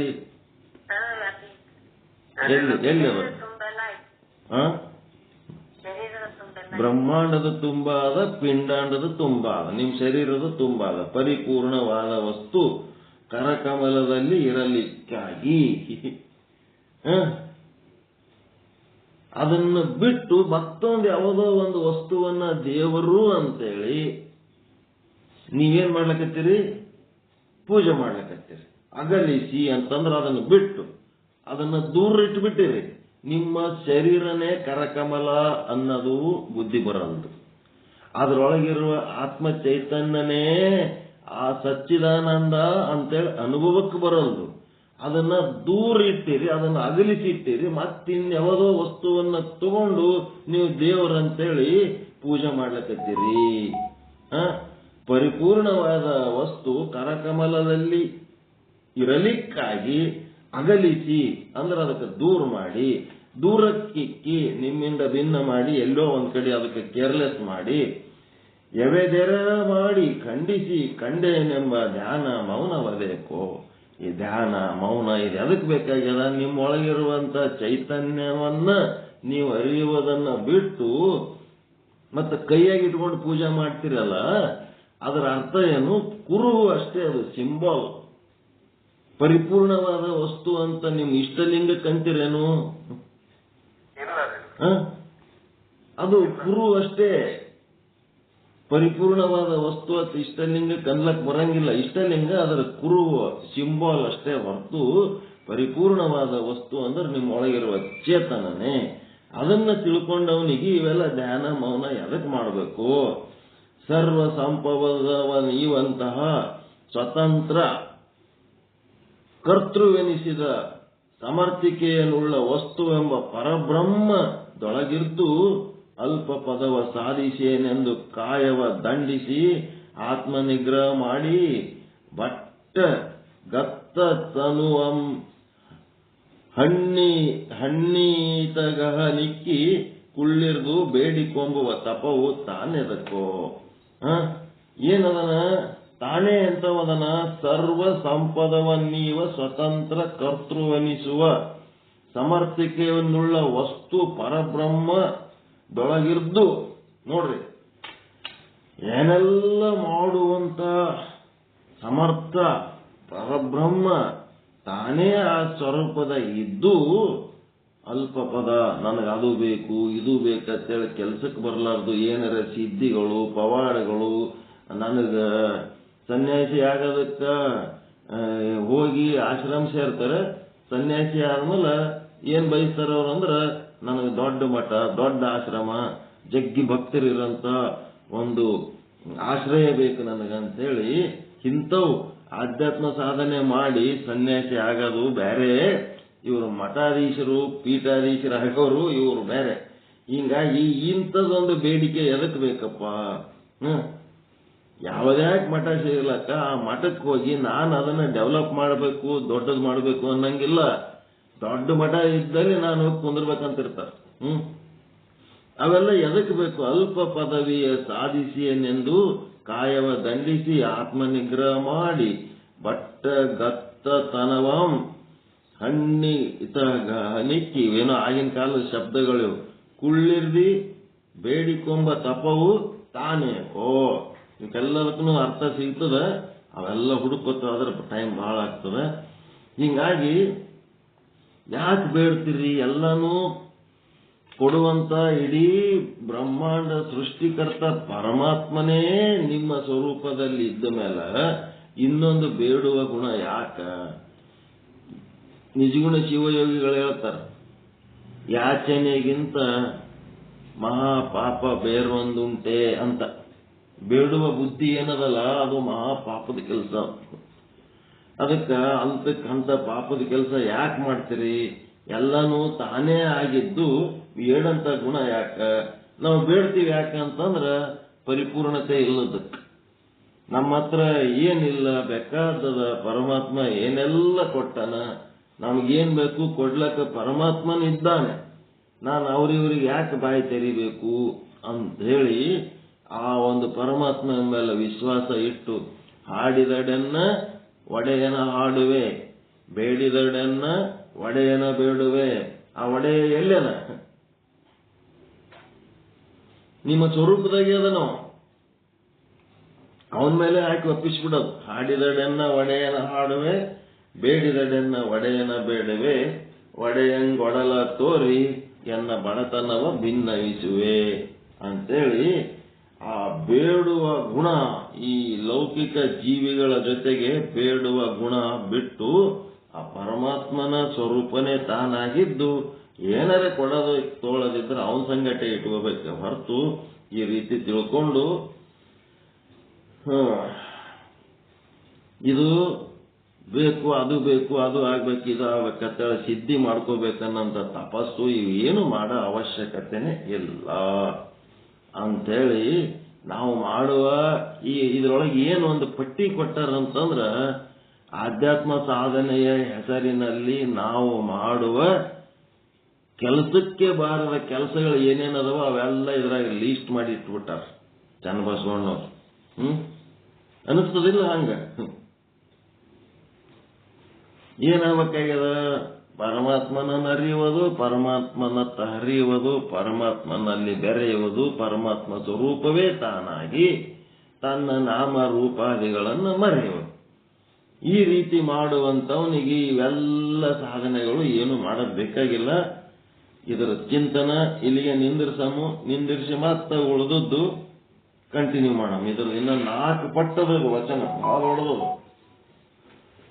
ನಿಜವಾದ ಸಾಧನೆ ಯಾವುದು? ನಾವು ಮಾಡ್ತಾ ಇರೋ ಸಾಧನೆ ಯಾವುದು? ಯಾವುದು ಮಾಡಿದರೆ ಸಾರ್ಥಕ ಆಗ್ತದೆ, ಯಾವುದು ಮಾಡಿದರೆ ಇದು ಅಸಾರ್ಥಕ ಆಗ್ತದೆ ಅನ್ನೋದಕ್ಕೆ ಮಾರ್ಗದರ್ಶನ ಕೊಡೋದಕ್ಕೆ ಈ ವಚನವನ್ನ ಕೊಟ್ಟಾರ. ಭಾರಿ ಚಲೋ ವಚನ ಅದದು, ದೊಡ್ಡ ವಚನ ಅದು. ವಿಶ್ಲೇಷಣೆ ಮಾಡಕ್ಕೆ ಒಂದು ಜನ್ಮ ಆದ್ರೂ ಸಾಲಂಗಿಲ್ಲ.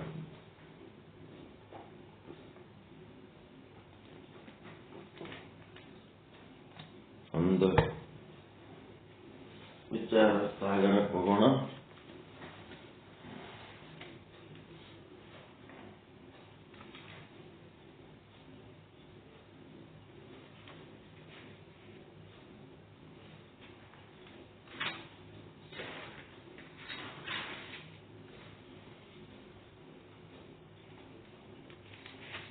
ಶ್ರೀ ವಿಚಾರ ಸಾಗರ ತರಂಗ 5. ಸಾಧು ನಿಶ್ಚಲ್ ದಾಸಿಯವರ ಕೃತಿ. ಮಧ್ಯಮಾಧಿಕಾರಿ ಅದೃಷ್ಟಿ ಮಹಾರಾಜರಿಗೆ ಉಪದೇಶ 249ನೇ ವಿಷಯಾಂಕ. ಇದರೊಳಗೆ ಪ್ರಳಯಕ್ಕೆ ಸಂಬಂಧಪಟ್ಟಂತ ವಿಚಾರಗಳನ್ನ ಹೇಳ್ತಾ ಇದ್ದಾರೆ. ಪ್ರಳಯದ ಜೊತೆಗೆ ಸೃಷ್ಟಿ, ಸ್ಥಿತಿ, ಲಯ ಎಲ್ಲನೂ ಬರ್ತದ. 154ನೇ ವಿಷಯಾಂಕ. ಇದು ಕಬಿತ್ತ ದೋಹ. ಇವತ್ತ ಈ ಪ್ರಳಯದ ಪಾಠ ಸಮಾರೋಪಗೊಳ್ತಾ ಇದೆ. ಅದಕ್ಕೆ 2 ಕಾಲಂಗಳು ಮಾಡ್ಕೊಳ್ರಿ. ಏನ್ ಮಾಡ್ಬೇಕು?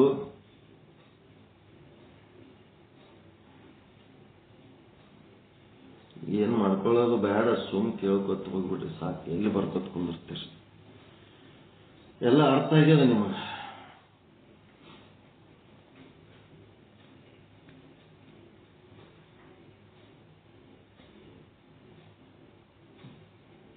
ನಿಮ್ಮ ಹಿಂದಿನ ಜನ್ಮದ ಪೂರ್ವ ಜನ್ಮದ ಕರ್ಮಗಳು, ಜೀವನ ಪೂರ್ವ ಜನ್ಮದ ಕರ್ಮಗಳು ಫಲ ಕೊಡುವುದಕ್ಕೆ ಸಮ್ಮುಖವಾದಾಗ ಏನಾಗ್ತದ? ಇವನಿಗೊಂದು ಶರೀರ ಸಿಗ್ತದೆ, ಇವನಿಗೊಂದು ಆಯುಷ್ಯ ಸಿಗ್ತದೆ, ಇವನಿಗೊಂದು ಭೋಗ ಸಿಗ್ತದೆ. ಆ ಭೋಗ ವಸ್ತುಗಳು ಎಲ್ಲಿರ್ತಾವವು?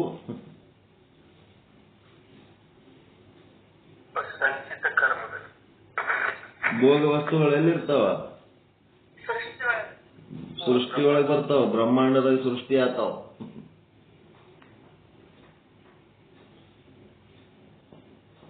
ಬ್ರಹ್ಮಾಂಡದಾಗ ಕಾಲ ಕಾಲಕ್ಕೆ ಸೃಷ್ಟಿ ಆಗ್ತಾವ. ಜೀವನ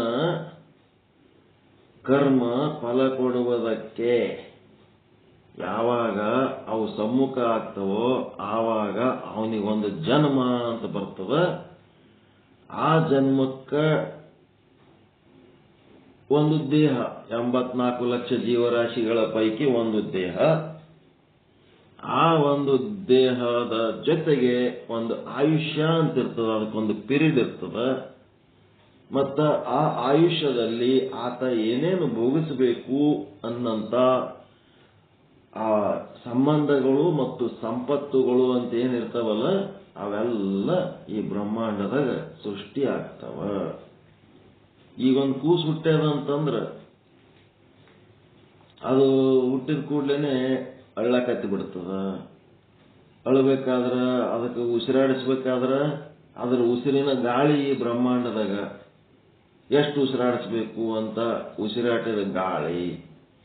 ಮತ್ತ ಅದು ಬದುಕಬೇಕಾದ್ರೆ ಹೊಟ್ಟಿಗೆ ಆಹಾರ ಬೇಕಲ್ಲ, ತಾಯಿಯಲ್ಲಿ ಸ್ತನಪಾನ. ಮುಂದಂಗೆ ದೊಡ್ಡದಾದ್ಮೇಲೆ ಅದು ಲಿಕ್ವಿಡ್ ಮೇಲೆ ಬದುಕ್ತದ, ಆಮೇಲೆ ಸಾಲಿಡ್ ತಗೊಳಕತ್ತಿ ಬಿಡ್ತದೆ. ಗಟ್ಟಿ ಗಟ್ಟಿನ ಪದಾರ್ಥಗಳು ತಿನ್ನಕ್ ಸ್ಟಾರ್ಟ್ ಮಾಡಿ ಅದು ಗಟ್ಟಿಯಾಗಿ ಬಿಡ್ತದೆ. ಸಣ್ಣ ಕೂಸು ಬರೇ ಹಾಲಿನ ಮೇಲಿದ್ದಾಗ ಮೆತ್ತಗಿರ್ತದೆ. ಯಾವಾಗ ಅದು ಕೈ ಸಿಕ್ಕಿದ್ದೆಲ್ಲ ತಿಂದು ಗಟ್ಟಿ ಆಗಿಬಿಡ್ತಂದ್ರೆ ಅದು ದೊಡ್ಡದಾಗಿ ಗಟ್ಟಿ ಆಗ್ತದೆ. ಹುಟ್ಟಿದಾಗಿ ನಡೆದು ಸಾಯ ತನಕ ಏನೇನು ಸಂಪತ್ತುಗಳವ, ಏನೇನು ಸಂಬಂಧಗಳು ಅದರ ಭೋಗದೊಳಗದವ, ಆ ಎಲ್ಲವೂ ಆ ಈಶ್ವರನ ಕೃಪೆಯಿಂದ ಆ ಪದಾರ್ಥಗಳೆಲ್ಲ ಏನಾಗ್ತವ ಈ ಜಗತ್ತಿನೊಳಗೆ ಸೃಷ್ಟಿ ಆಗ್ತವ. ಈಗ ಒಂದು ಕೂಸು ಹುಟ್ಟ್ಯದಂದ್ರ ಅದ್ರ ಹೆಣ್ತಿನೂ ಹುಟ್ಟಿರ್ತದ ಇಲ್ಲ ಮುಂದೆ ಜಗತ್ನಾಗ, ಅದ್ರ ಒಂದು ಗಂಡನೂ ಹುಟ್ಟಿರ್ತದ ಇಲ್ಲ. ಯಾವಾಗ ಹುಡ್ತಾವ ಅವೆಲ್ಲ?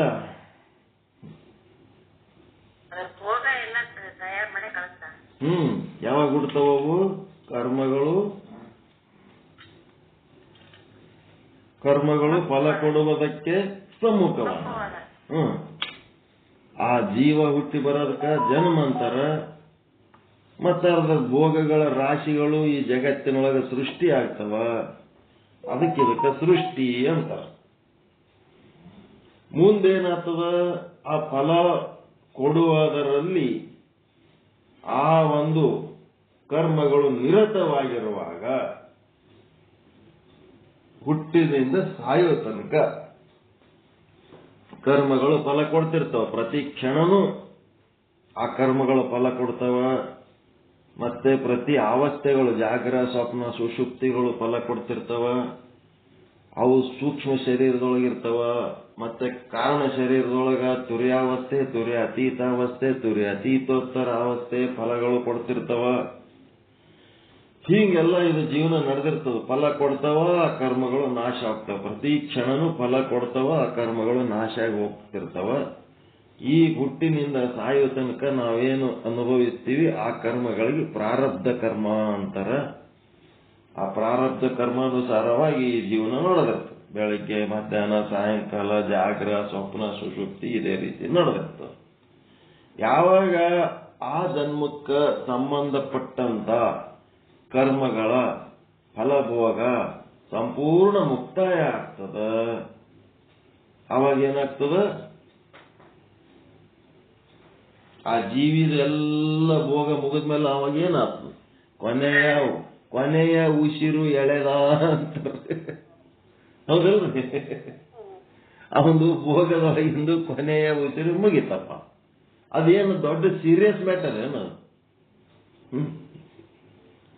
ಕೊನೆಯ ಉಸಿರು ಎಳೆದಂತಂದ್ರೆ ಅವನ ಭೋಗದೊಳಗೆ ಅದು ಉಸಿರು ಎಳೆದು ಮುಗಿತ. ಅವನ ಉಸಿರಾಟ, ಅದರ ಮುಂದಿನ ಉಸಿರು ಅವನಿಗಿಲ್ಲ. ಇಲ್ಲಂದ್ಮೇಲೆ ಎಲ್ಲಿ ಬರ್ತದೆ? ಎಲ್ಲಿ ತರ್ತಾರೆ? ಎಲ್ಲಿ ಬರ್ಬೇಕು? ಅವನ ಭೋಗದೊಳಗೆ ಅಷ್ಟಿತ್ತು, ಆಯ್ತು, ಮುಗಿತಾವ ಅಷ್ಟೇ. ಒಂದು ಗುಟಕ್ಕೆ ನೀರ ಏನೋ ತಿನ್ಬೇಕು ಅನ್ನಿಸ್ತಿರ್ತದೆ ಲಾಸ್ಟಿಗೆ. ಏನೇನೋ ಬರ್ತಿರ್ತದೆ ತಲೆಯಾಗ. ಮುಂದ್ ಕೂತವ್ರಿಗೆ ಏನಾರ ಹೇಳ್ಬಿಡ್ತಾರ, ಚೌಳಿಕಾಯಿ ಪಲ್ಯ ರೊಟ್ಟಿ ಮಾಡ್ಕೊಂಬಾ. ಅವಾಗ ಅದೊಂದು ದೊಡ್ಡ ವೇದವಾಕ್ಯ, ಗವರ್ನರ್ ಆರ್ಡರ್ ಇದ್ದಂಗೆ ಇರ್ತದೆ. ಯವ್ವ ಚೌಳಿಕಾಯಿ ಪಲ್ಯ ರೊಟ್ಟಿ ಮಾಡಿ ಆ ಮನೆಯಾಗ ಇರ್ಲಿ ಬಿಡ್ಲಿ ಎಲ್ಲಾರ ಹೋಗಿ ತಂದು ಜೀವ ಹೋಲಕತ್ತದ, ಹೋಗೋದ್ರಾಗ ಅದು ತಿನ್ನಿಸಿ ಕಳಿಸಮ್ಮ. ಅದು ತಿಂದು ಏನ್ ಮಾಡ್ತಾರ ಅವರು? ಅದು ತೊಗೊಂಡು ಹೋಗ್ತಾರ ಚೌಳಿಕಾಯಿ ಪಲ್ಯ ರೊಟ್ಟಿ ಅಲ್ಲಿ, ಇಲ್ಲೇ ಬಿಟ್ಟು ಹೋಗ್ತಾರ. ಆತ್ಮಜ್ಞಾನದ ಗಂಧ ಇರ್ಲಾರ್ದಂತ ಪಶುಗಳಿಗೆ ಇಂಥವೆಲ್ಲ ಬರ್ತಿರ್ತಾವ ಲಾಸ್ಟಿಗೆ ತಲೆಯಾಗ ಏನಾರ ಬರ್ತಿರ್ತಾವ. ಲಾಸ್ಟಿಗೆ ಏನ್ ಅಂತಿರ್ಬೇಕು ನಾವು? ಮಂತ್ರ ಹೇಳ್ತಿರ್ಬೇಕು, ಶಿವ ಶಿವ ಶಿವ ಶಿವ ಶಿವ ಶಿವ ಪರಶಿವ ಪರಮಾತ್ಮ ಅನ್ಕೋತಿರ್ಬೇಕು. ದೇವ್ರಿಗೆ ನೆನೆಸ್ತಿರ್ಬೇಕು, ನಾರಾಯಣ, ಬ್ರಹ್ಮ, ಸರಸ್ವತಿ, ಲಕ್ಷ್ಮಿ, ಏನೇನ್ ಅಂತೀರಿ ದೇವ್ರ ಹೆಸರುಗಳನ್ನ ನೆನೆಸ್ತಿರ್ಬೇಕು. ದೇವ್ರ ಹೆಸರುಗಳು ನೆನೆಸೋದ್ ಬಿಟ್ಟು ಸಾಯುವಾಗ ಯಾರು ದೇವರನ್ನ ನೆನೆಸ್ತಾ ಇರ್ತಾರ ಆ ಸಮಯಕ್ಕೆ ಏನಂತಾರ ಅಂದ್ರೆ ವಿಭೂತಿ ವೇಳೆ ಅಂತಾರ. ವೇಳೆ ಅಂದ್ರೆ ಸಮಯ, ವಿಭೂತಿ ಅಂತಂದ್ರೆ ಮಹಾತ್ಮರು ಸಾಯುವಾಗ ಹೆಂಗ ಈ ವಿಭೂತಿ ಅಂತಂದ್ರೆ, ವಿಭೂತಿ ಅಂದ್ರೆ ಮಹಾತ್ಮರು ಶ್ರೇಷ್ಠ. ಆ ಶ್ರೇಷ್ಠ ಜೀವ ಸಾಯ ಟೈಮ್ನಾಗ ದೇವ್ರ ನೆನೆಸ್ಲಕತ್ತಿತ್ತಂದ್ರೆ ಅದಕ್ಕೆ ವಿಭೂತಿ ವೇಳೆ ಅಂತಾರ. ಅದು ಸಾಯ ಟೈಮ್ನಾಗ ಅದೇನದ ಇದೇನದ ಅಂತ ಹೇಳಿಕೆ 108 ಕೆದರಾಡ್ಕೊತ್ ಕುಂತಿದ್ನಂತಂದ್ರ ಅದು ವಿಭೂತಿ ಅಲ್ಲ, ಅದು ಸುಡುಗಾಡಕ್ ಹೋಗ ವೇಳೆ ಅದಷ್ಟೇ. ಮತ್ತೊಂದು ವಿಚಾರ ಮಾಡ್ಲಕತ್ತಿದ್ನಂತಂದ್ರ ವೇಸ್ಟ್. ಅವ ಎಲ್ಲೇನ ಅವನಿಗೆ ಕರಿ ಇವನಿಗೆ ಕರಿ ಎಲ್ಲರಿಗೂ ಕರ್ಸ್ಕೊತಾನ ಸಾಯ ಟೈಮ್ನೊಳಗ. ಆ ಊರ್ ಬಿಟ್ಟು ಊರ್ ಬರ್ಬೇಕು ಎಲ್ಲರೂ. ಜೀವ ಹೋಲಕತ್ತದ ಬರ್ರಿ, ಜೀವ ಹೋಲಕತ್ತದ ಬರ್ರಿ ಅಂತೇಳಿ ಎಲ್ಲ ಕೆಲಸ ಬಿಟ್ಟು ಸೂತ್ತ ದವಾಖಾನ್ಯಾಗ ಅವನ ಮುಂದೆ ನಿಂತಿರ್ತಾರ. ನಿಂತತ್ನಾಗ ಅವನಿಗೇನಾಗ್ತದ, ಮನೆ ಮಂದಿನೇ ಇಡೀ ಮನಿ ಮಂದಿ ಇಲ್ಲಿ ದವಾಖಾನ್ಯಾಗ ನಾನು ಸುತ್ತಮುತ್ತ ನಿಂತ್ರ ಮನ್ಯಾಗ ಯಾರದಿರಿ, ಮನಿ ಯಾರು ಕಾಯ್ಲಕತ್ತೀರಿ ಅಂತೇಳಿ ಅಂದ್ ಜೀವ ಬಿಟ್ಟನಂತ. ಮನೆಯಾಗಿನವ್ರು ಓಸ ಮಂದಿ ಎಲ್ಲರೂ ಒಬ್ಬರು ಬಿಡ್ಲಾರ್ದಂಗೆ ಬಂದಿರಲ್ಲ, ಮತ್ತೆ ಕರೆಸ್ಕೊಂಡಂತಾನೆ ಕರೆಸ್ಕೊಂಡು ಮತ್ತೆ ಮನ್ಯಾಗ ಯಾರದಿರಿ, ಮನೆಗೆ ನೋಡ್ಲಕ್ಕ ಒಬ್ರು ಯಾರ ಮನ್ಯಾಗ ಇರ್ಬೇಕಲ್ಲ, ಎಲ್ಲರೂ ಇಲ್ಲೇ ಬಂದ್ರಂಗ ಮನಿ ಪರಿಸ್ಥಿತಿ ಏನು ಅಂತ ಅಂದು ಸತ್ತೋಗ್ಬಿಟ್ನ. ಇಂಥ ವ್ಯರ್ಥ ಜೀವಿಗಳು ಇವು ಭೂಮಿ ಮೇಲೆ ಹುಟ್ಟವು. ಇವು ತಿಂದ ಅನ್ನ ವೇಸ್ಟು, ಇವು ಕುಡಿದ ನೀರು ವೇಸ್ಟು, ಇವ್ರು ಬದುಕಿದ ಬದುಕು ವೇಸ್ಟು. ಪ್ರಾಣಿಗಳಿವೆಲ್ಲ ಈ ರೀತಿ ಇರವು. ಇವಕ್ಕೇನ್ ಮಾಡ್ಬೇಕು, ಲಾಸ್ಟಿಗೆ ಹೋಗುವ ಸಮಯದಲ್ಲಿ ಏನನ್ಬೇಕು, ಶಿವ ಶಿವ. ಭಗವದ್ಗೀತೆ ಒಳಗೆ ಅದ ನೋಡ್ರಿ, ಕೊನೆಯ ಉಸಿರು ಎಳೆಯುವಾಗ ಪರಮಾತ್ಮನ ಧ್ಯಾನ ಇತ್ತು ಅಂದ್ರೆ ಅವರು ನನ್ನನ್ನೇ ಸೇರುತ್ತಾರೆ. ಅದ್ರ ಬದಲಿ ಬೇರೆ ಎದರದರೆ ಧ್ಯಾನ ಇತ್ತಂದ್ರೆ ಅದನ್ನ ಸೇರ್ತಾರ. ಜಡಭರತ ಮುನಿಗೆ ಜಿಂಕೆಯ ಮರಿಯ ಚಿಂತೆ ಇಟ್ಕೊಂಡು ಸತ್ತಾವ. ಈ ಜಿಂಕೆ ಮರಿ ನಾ ಸತ್ತನೆ ಅಂತಂದ್ರೆ ಈ ಜಿಂಕೆಯನ್ನ ಯಾರು ಸಾಕ್ತಾರ, ಅದಕ್ಕೆ ಹುಲ್ಲು ಹಾಕವ್ರ ಯಾರು, ನೀರು ಕುಡ್ಸವ್ರ ಯಾರು? ಹಿಂಗಾಗಿ ಏನಾಗ್ಬಿಟ್ಟ, ಎಲ್ಲ ತಪಸ್ ಮಾಡಿ ಅವನೆಲ್ಲ ರೆಡಿನೇ ಇದ್ದ, ಮೋಕ್ಷ ರೆಡಿನೇ ಇತ್ತು. ಆದ್ರ ಕಡಿ ಟೈಮ್ನಾಗ ಒಂದು ಜಿಂಕೆ ಗಂಟು ಬಿದ್ದು ಆ ಜಿಂಕೆ ಚಿಂತೆ ಒಳಗೆ ಸತ್ತದಕ್ಕ ಒಂದು ಜನ್ಮ ಜಿಂಕೆ ಜನ್ಮ ಎತ್ತಬೇಕಾಯ್ತವ. ಅದಕ್ಕ ನೀವು ಜಿಂಕೆ ಜನ್ಮ ಎತ್ತಿ ಆಮೇಲೆ ಅವ ಮೋಕ್ಷ ಮಾಡ್ಕೊಂಡ ಜಡಭರತ ಮುನಿ. ಹಂಗ ಇಲ್ಲಿ ಏನದಪ್ಪ ಅಂತಂದ್ರೆ, ನೀವು ತಿಳಿದಂತಿರೋ ತಿಳಿಲಾರ್ದಂತಿರೋ, ತಿಳಿದರೆ ಅನ್ರಿ ತಿಳಿಲಾರ್ದರೆ ಅನ್ರಿ, ನಾಲಿಗೆಯಲ್ಲಿ ಶಿವನಾಮ ಸ್ಮರಣೆ ಇರಲಿ.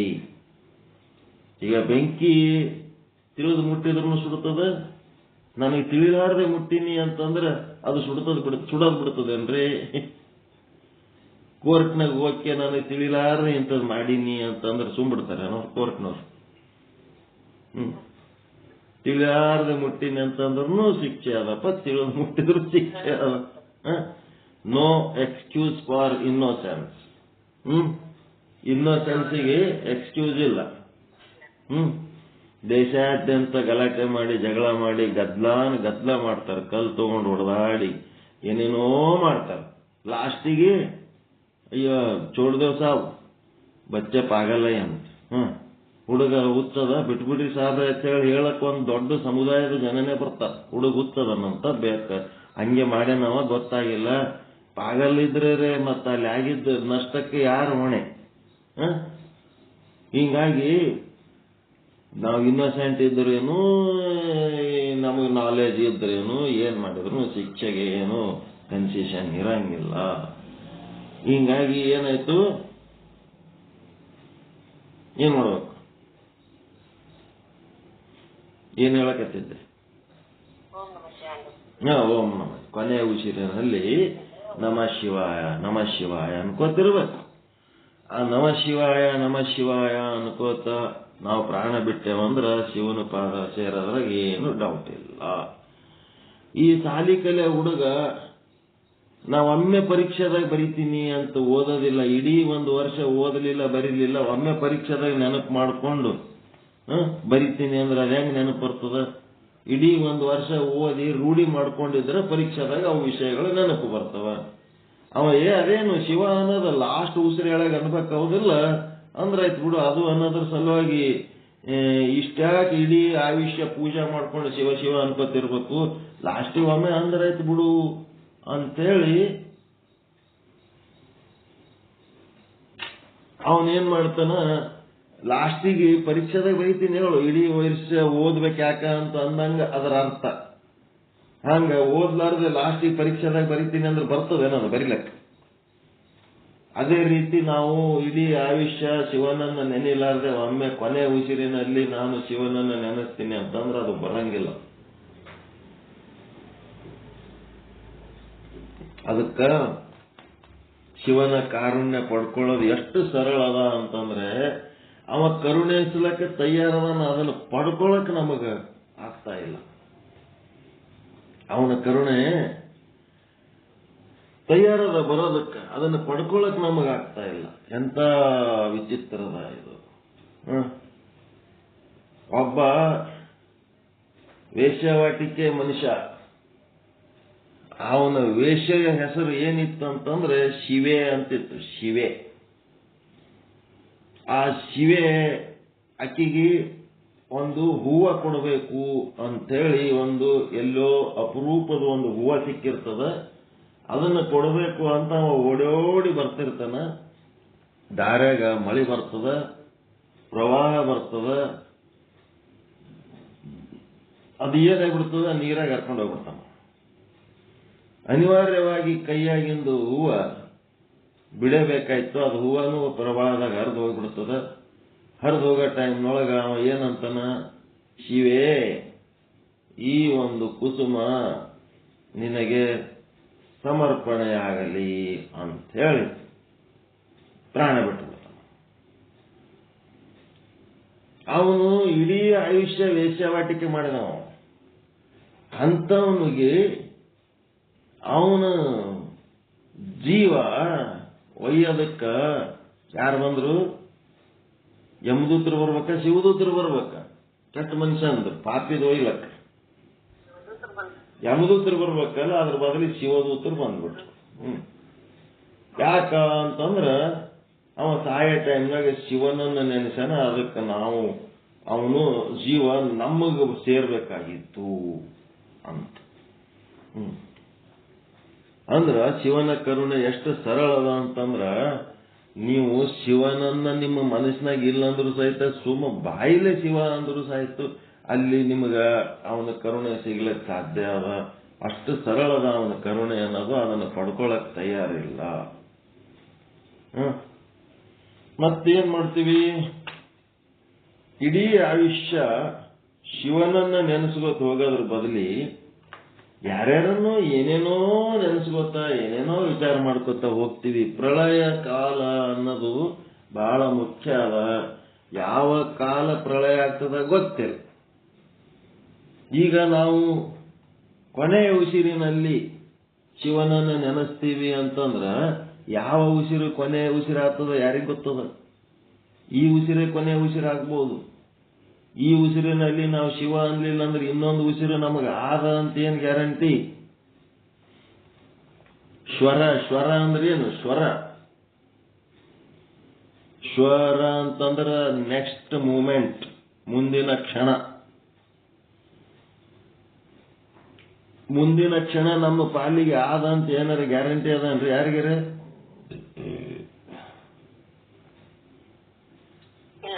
ಇಲ್ಲ. ಈ ಕ್ಷಣನೇ ಕೊನೆಯ ಕ್ಷಣ ಆಗ್ಬಹುದು, ಈ ಉಸಿರೇ ಕೊನೆಯ ಉಸಿರಾಗಬಹುದು. ಧರ್ಮರಾಯನ ಬಲ್ಲಿ ಬಡವರು ದಾನ ಕೇಳಕ್ ಬಂದಿದ್ರಂತ. ಧರ್ಮರಾಯ ಏನ್ ಹೇಳ್ದ? ನಾಳೆಗೆ ಬಾರಪ್ಪ, ನಿನಗೆ ದಾನ ನಾಳೆ ಕೊಡ್ತೀನಿ ಅಂತಂದ್ರಂತ. ಅವಾಗ ಭೀಮ ಬಿದ್ದು ಖುಷಿ ಪಟ್ಟನಂತ. ಅಷ್ಟೊಂದು ಖುಷಿ ಆಗ್ಬಿಡ್ತದ, ಆನಂದ ಆಗ್ಬಿಡ್ತು. ನಮ್ಮ ಅಣ್ಣ ನಾಳೆ ತನ ಇರ್ತಾನ ಅನ್ನೋದು ಗ್ಯಾರಂಟಿ ಆಯ್ತಲ್ಲ. ಕೃಷ್ಣ ಹೇಳಿದ್ದ ಈ ದೇಹ ನಶ್ವರ, ಮುಂದಿನ ಕ್ಷಣನೇ ಈ ಶರೀರ ಇಲ್ಲದಂಗ ಆಗಬಹುದು ಅಂತ ಹೇಳಿದಾಗೂ ಸಹಿತ ನಮ್ಮಣ್ಣ ನಾಳೆಗೆ ಬಾ, ನಾಳೆಗೆ ದಾನ ಕೊಡ್ತೀನಿ ಅನ್ನಂದ್ರ ನಾಳೆಗೆ ಅನ್ನೋದು ಅದ ನಮ್ಮ ಪಾಲಿಗೆ ಅಂತೇಳಿ ನಮ್ಮ ಅಣ್ಣಗೆ ಗ್ಯಾರಂಟಿ ಇದ್ದದಕ್ಕ ನಮ್ಮ ಅಣ್ಣ ನಾಳಿನ ತನ ಬದುಕಿರ್ತಾನ ಅಂತೇಳಿ ಭಾರಿ ಖುಷಿ ಆಯ್ತು ನನಗ ಅಂತೇಳಿ ಬಿದ್ದು ಬಿದ್ದು ಸಂತೋಷ ಪಟ್ಟು ಹಂಗ ಇದು ನಶ್ವರ ಅಂತಂದ್ರೆ ಮುಂದಿನ ಮೂಮೆಂಟ್. ಅವಾಗ ಧರ್ಮರಾಯಗ ನಾಚಿಕೆ ಬಂತಂತ. ಹೌದಪ್ಪ, ಕೃಷ್ಣ ಹೇಳಿದ್ದ ಮರುದಿವ್ಸ ಬದುಕಿರ್ತೀನ ಇಲ್ಲ ಗ್ಯಾರಂಟಿ ಇಲ್ಲ, ಅವ್ರಿಗೆ ನಾಳೆಗೆ ಬಾ ಅಂತ ಹೇಳ್ಬಿಟ್ಟಿನಲ್ಲಪ್ಪ, ಇದೆಂತ ತಪ್ಪಾಯ್ತು ಅಂತೇಳಿ ಧರ್ಮರಾಯಗ ಮನಸ್ಸಿಗೆ ಒಂಥರ ನಾಚಿಕೆ ಬಂತಂತ. ಹಂಗ ಇಲ್ಲಿ ಏನದ ಅಂತಂದ್ರೆ ನಶ್ವರ ಅಂತೇನಾದ, ಯಾವ ಉಸಿರು ಕೊನೆ ಉಸಿರಾಗ್ತದ ಗೊತ್ತಿಲ್ಲ. ಅದಕ್ಕೆ ನಾವೇನ್ ಮಾಡಬೇಕು, ಪ್ರತಿ ಉಸಿರಿನಲ್ಲಿ ಶಿವನಾಮ ಸ್ಮರಣೆಯನ್ನ ತುಂಬಿಸ್ತಾ ಇರಬೇಕು, ನೆನೆಸ್ತಾ ಇರಬೇಕು. ಪ್ರಳಯ ಅಥವಾ ಸಾವು ಯಾವಾಗ ಬೇಕಾದಾಗ ಆಗುವಂತ ಚಾನ್ಸಸ್ ಇರ್ತಾವ. ಅದಕ್ಕೆ ನಾವೇನ್ ಮಾಡಬೇಕು, ಸದಾ ಕಾಲ ಅವನ ನೆನಪಿನಲ್ಲೇ ಇರಬೇಕು, ಅವನ ಸ್ವರೂಪದ ಸಾಧನೆಯಲ್ಲಿರಬೇಕು, ಅವನ ಸ್ವರೂಪದ ಚಿಂತನೆಯಲ್ಲಿರಬೇಕು. ಅದನ್ನು ಬಿಟ್ಟು ಯಾವುದೋ ಚಿಂತನೆ ಮಾಡಿ ಏನೇನೋ ಮಾಡಿ ಜೀವನ ಹಾಳು ಮಾಡ್ಕೋಬಾರ್ದು.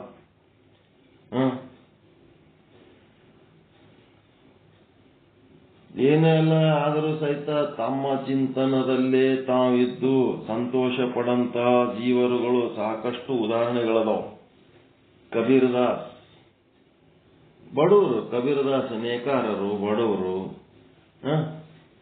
ಅವರು ಒಂದಿಷ್ಟು ಬಟ್ಟಿ ನೇಯ ತನಕ ನೇಯ್ತಿದ್ರು. ಕೆಲಸ ಮುಗಿದ್ಮೇಲೆ ಅವ್ರದೊಂದು 10-15 ಮಂದಿ ಶಿಷ್ಯರ ಬಳಗ ಮಾಡ್ಕೊಂಡಿದ್ರು. ಓಸು ಮಂದಿ ಕೂಡಿ ಆ ಗುಡಿಸಲ್ದೊಳಗ ರಾಮ ರಾಮ ರಾಮ ರಾಮ ಅಂತೇಳಿ ಏನ್ ಮಾಡ್ತಿದ್ರು, ರಾಮನ ಭಜನೆ ಮಾಡ್ತಿದ್ರು.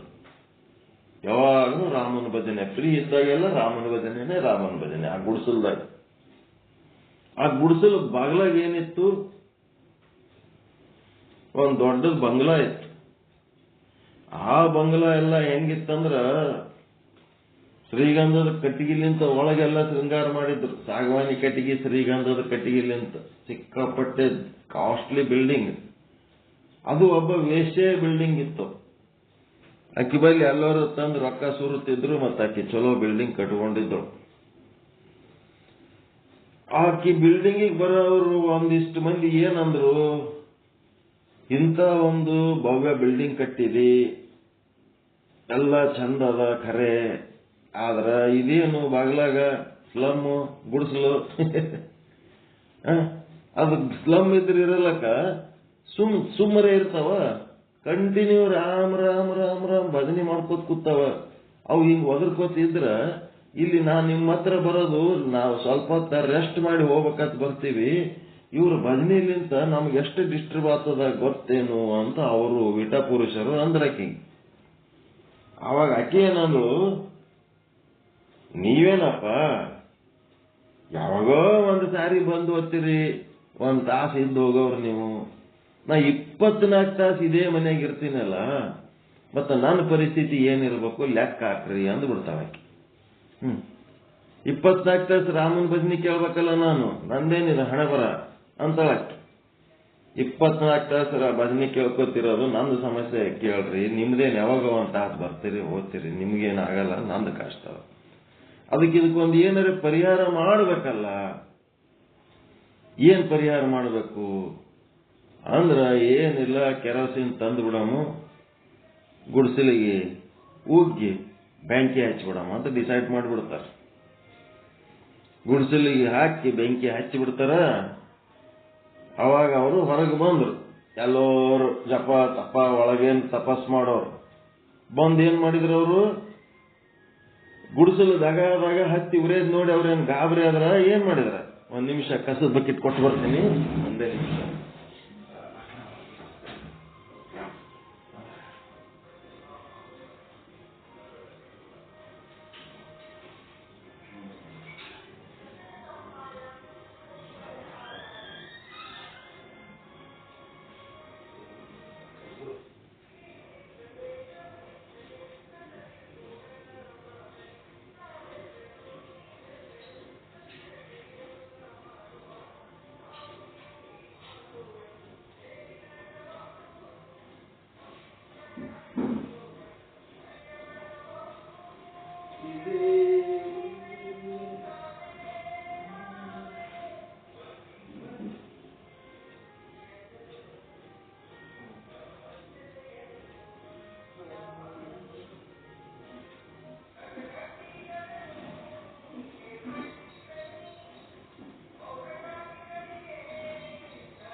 ಒಂದ್ ಸ್ವಲ್ಪ ಏನ್ರಿ ಮಾತಾಡ್ಬೇಕಪ್ಪ, ಸೈಲೆಂಟ್ ಆಗಿ ಕೂತ್ರೆ ಹೆಂಗ ಗಾಬರಿ.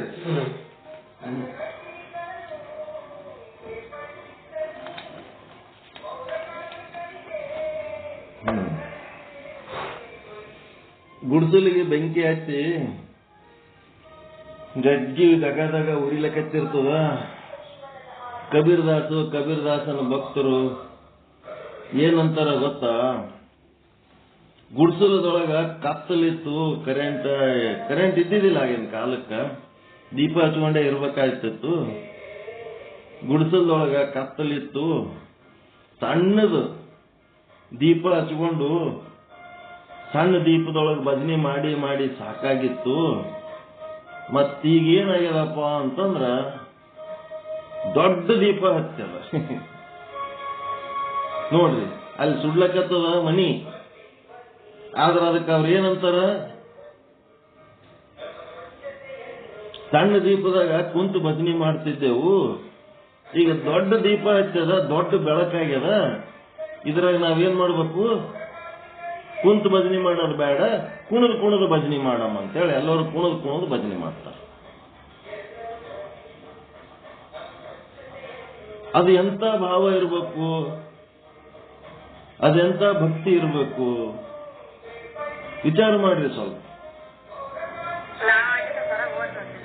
ಏನ್ರಿ, ಹೊರಗೆ ಓಡಿ ಬಂದು ಏನ್ ಅನ್ಲಕತ್ತಾರ, ದೊಡ್ಡ ದೀಪ ಹಚ್ಚದ, ಒಳಗ ಕುಂತು ಭಜನೆ ಮಾಡಿ ಸಾಕಾಯ್ತು ಸಣ್ಣ ದೀಪದಾಗ, ಈಗ ಹೊರಗ ದೊಡ್ಡ ದೀಪ, ದೊಡ್ಡ ಬೆಳಕಾಗ್ಯದ, ಇದ್ರಾಗ ನಾವು ಕುಣದು ಭಜನೆ ಮಾಡಮ್ಮ ಅಂತೇಳಿ ಇನ್ನ ಜೋರ್ ಕುಣದು ಭಜನೆ ಮಾಡಿದ್ರು.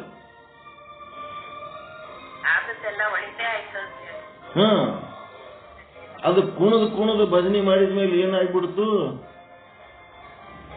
ಅದು ದಗದಾಗ ಉರಿಯ ಬೆಂಕಿ ಹೋಗಿ ಆಕಿ ಬಿಲ್ಡಿಂಗಿಗೆ ಹಚ್ಚಿಬಿಡ್ತು. ಬಿಲ್ಡಿಂಗ್ ಹಚ್ಚಿದ ಕೂಡ್ಲೇನೆ ಅಲ್ಲಿ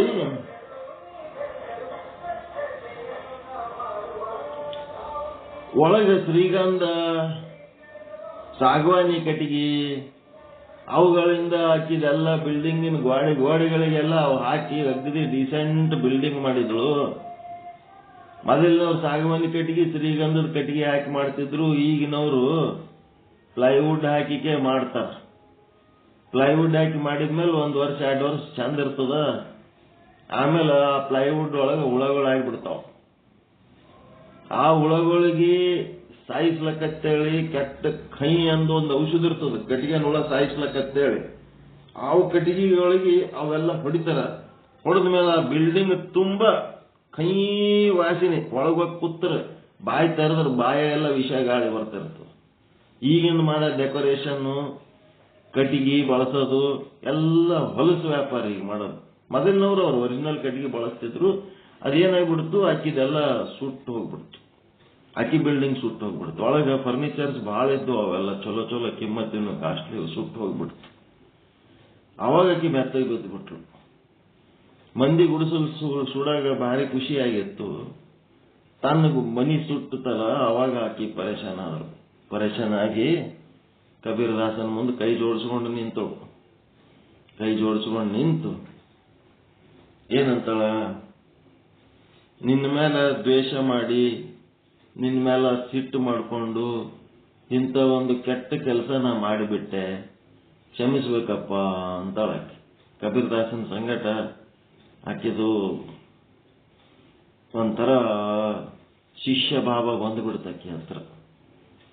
ಬಂದ ಹೊತ್ನಾಗ ಆ ಕಬೀರದಾಸ ಏನಂತಾನ, ಬೆಹನ್ ಅಂತನ, ತಂಗಿ ಇದು ತೇರಾ ಮೇರಾ ಕಿಸ್ಸಾ ನಾ, ಇದು ನಂದು ನಿಂದು ದ್ವೇಷ ಅಲ್ಲಮ್ಮ. ಇದು ನನ್ನ ಮೇಲೆ ನಿನ್ನ ದ್ವೇಷ ಇಲ್ಲ, ನಿನ್ನ ಮೇಲೆ ನನ್ನ ದ್ವೇಷ ಇಲ್ಲ.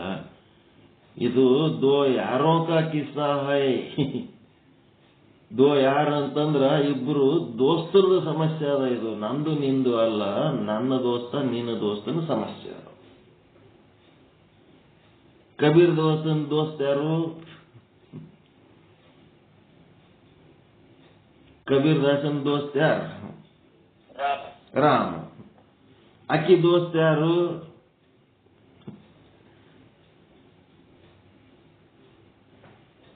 ಅಕ್ಕಿನ ಸಂಗಟ ಬರೋ ದೋಸ್ತರ ಯಾರು? ವಿಟ ಪುರುಷ. दो यारों का किस्सा है बहन, ये तेरा मेरा किस्सा नहीं. दो यारों का किस्सा है ಅಂದ್ರೇನು? ಜ್ಞಾನ ಮತ್ತು ಅಜ್ಞಾನಗಳ ಹೋರಾಟ ಇದೆ. ಕಬೀರದಾಸಂದು ಯಾರು? ಜ್ಞಾನ. ಅಕ್ಕಿದು ಯಾರು? ಅಕ್ಕಿದ್ದು ಫ್ರೆಂಡ್ ಯಾರು? ಅಜ್ಞಾನ. दो यारों का किस्सा है, तेरा यार ने मेरा झोपड़ी जलाई.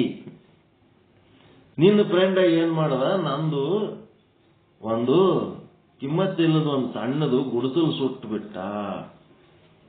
ಮೇರಾ ಯಾರನೇ ತೇರಾ ಬಂಗ್ಲಾ ಜಲಾದಿ. ನನ್ನ ಫ್ರೆಂಡ್ ಏನ್ ಮಾಡದ, ನಿಂದು ದೊಡ್ಡದೊಂದು ಅಗ್ದಿ ಕಿಮ್ಮತ್ತಿನ ಬಿಲ್ಡಿಂಗ್ ಸುಟ್ಟು ಬಿಟ್ನಲ್ಲವ. ನಂದೇನ್ ಸುಟ್ಟು ಹೋಗ್ಯದ, ನೀನು ಸುಟ್ಟದ್ರ ಮುಂದ ನಂದೇನು ಒಂದು ಕೆಲ್ಸಕ್ಕೆ ಬರ್ಲಾರ್ದು ಒಂದು ಗುಡಿಸಲು ಸುಟ್ಟದ.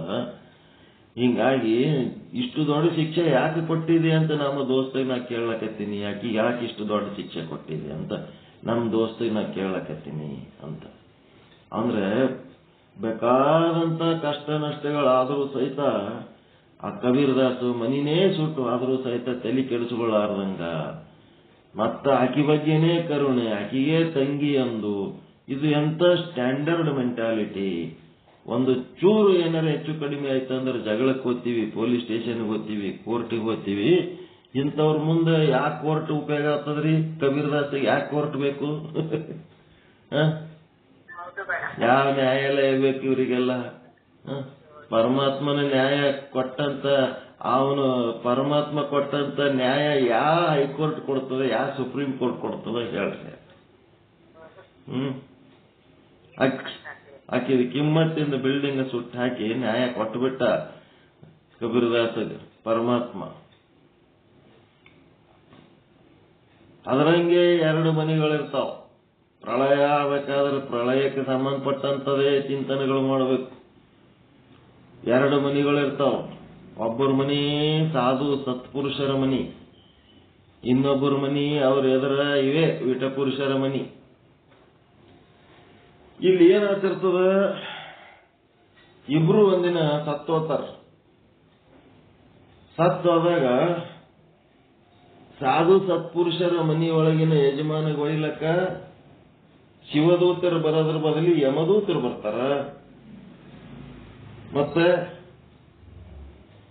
ಆ ಒಂದು ವೇಶ್ಯಾವಾಟಿಕೆ ಮನೆ ಯಜಮಾನಿ ಸತ್ತದ್ದಕ್ಕ ಆಕಿ ಒಯ್ಲಕ್ಕ ಶಿವದೂತರು ಬರ್ತಾರ, ದೇವದೂತರು ಬರ್ತಾರ. ಆಕಿ ಅಂತವ ನಂದು ಇಡೀ ಜನ್ಮ ಬರೀ ಕೆಟ್ಟ ಕರ್ಮ ಮಾಡೋದ್ರಾಗೆ ಹೋಗ್ಯದ, ನನಗೆ ದೇವದೂತರು ಜೀವಂತಿದ್ದಾಗೆ ಯಾವ ದೇವ್ರ ಗುಡಿಗೆ ಹೋಗಿಲ್ಲ ನಾನು, ಈಗ ನನಗೆ ಒಯ್ಲಕ್ಕೆ ದೇವದೂತರು ನೀವು ಯಾಕೆ ಬಂದಿರಿ ಅಂತ ನೋಡ್ರಿ. ಅದಕ್ಕ ಅಲ್ಲಿ ದೇವದೂತರು ಹೇಳ್ತಾರ,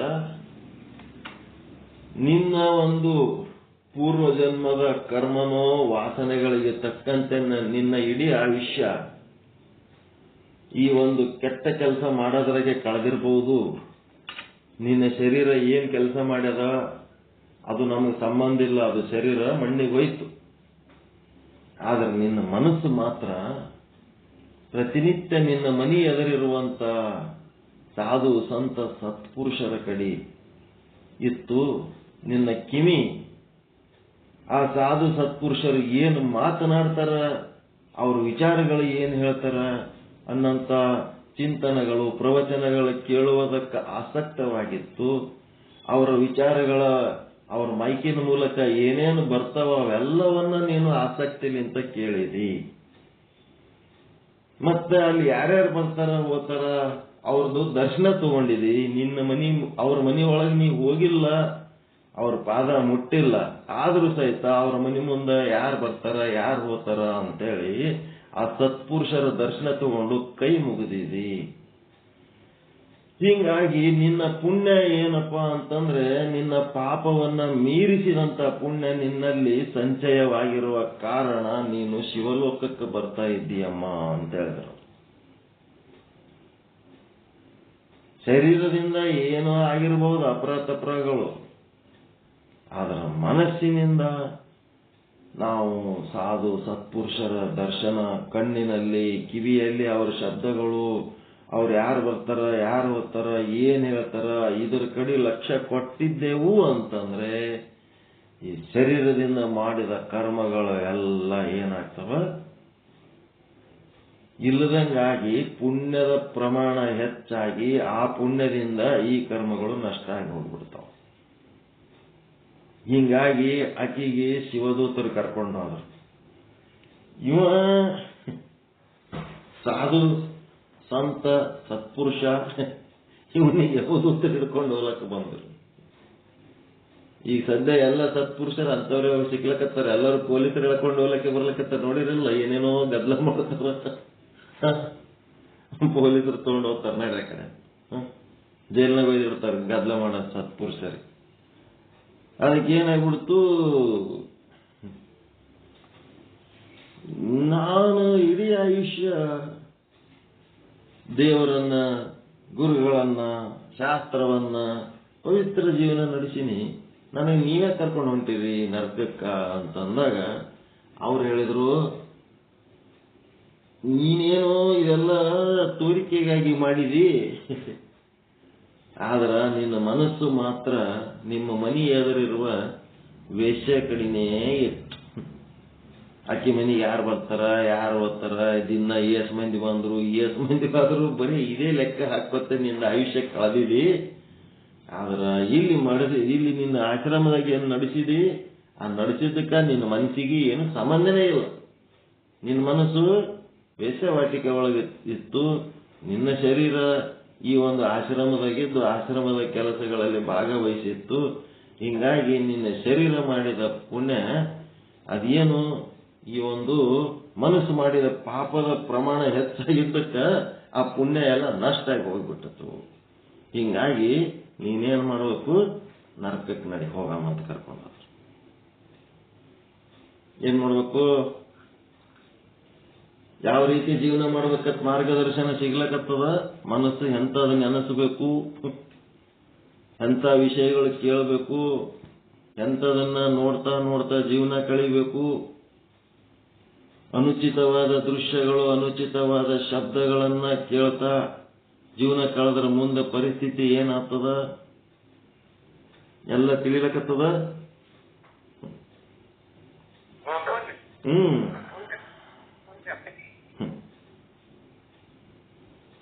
ಬೈಬಲ್ ಒಳಗೆ ಒಂದು ದೃಷ್ಟಾಂತ ಬರ್ತು. ಒಬ್ಬ ಸಂತ, ಒಬ್ಬ ಮಹಾತ್ಮ ಇಡೀ ಆಯುಷ್ಯ ಏನ್ ಮಾಡ್ತಾನ,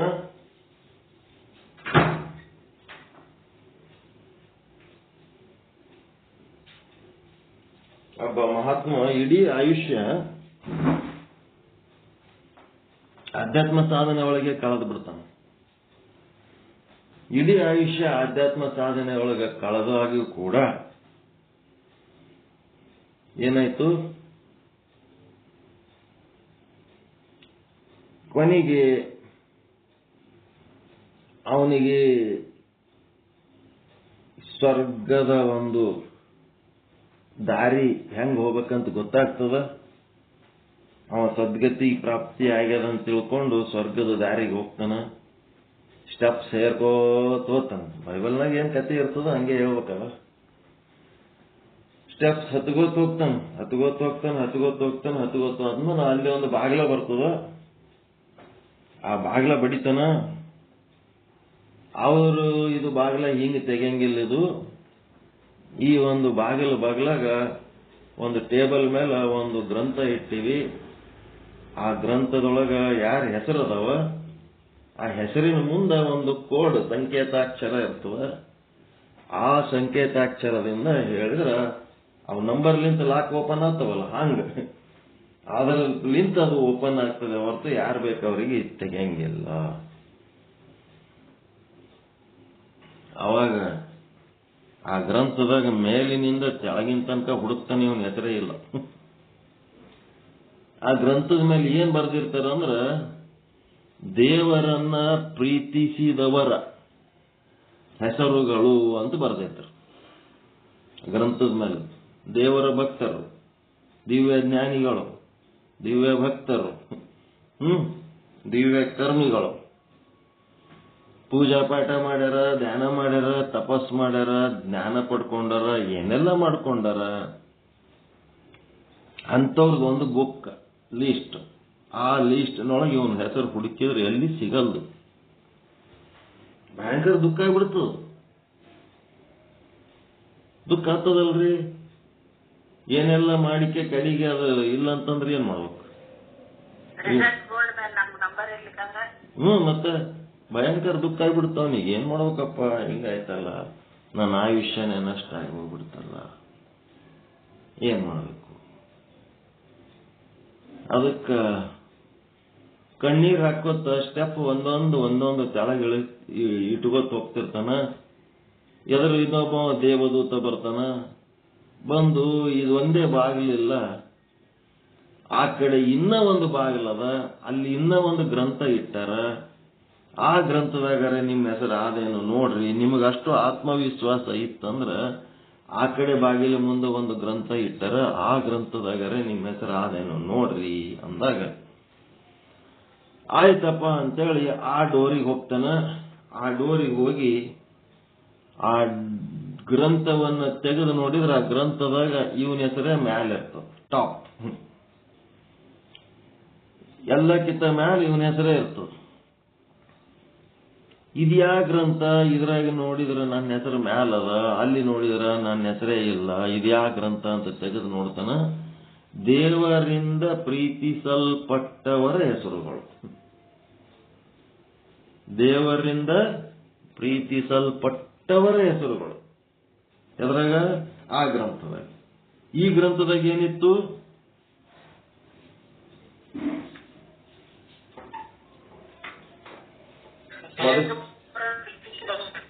ಏನ್ರಿ? ದೇವರನ್ನು ಪ್ರೀತಿಸಿದವರ ಹೆಸರು. ಅಲ್ಲೇನಿತ್ತು? ದೇವರಿಂದ ಪ್ರೀತಿಸಲ್ಪಟ್ಟವರ ಹೆಸರುಗಳು.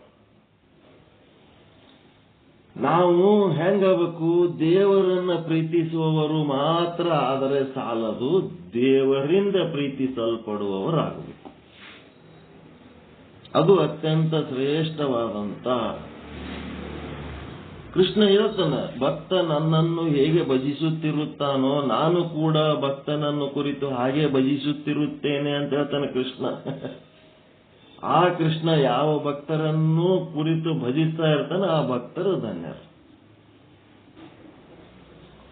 ಅದಕ್ಕೆ ದೇವರು ಮೆಚ್ಚಂಗ ಮಾತನಾಡಬೇಕು, ದೇವರು ಮೆಚ್ಚಂಗ ಕೆಲಸ ಮಾಡಬೇಕು, ದೇವರು ಮೆಚ್ಚಂಗ ಆಲೋಚನೆ ಇರಬೇಕು.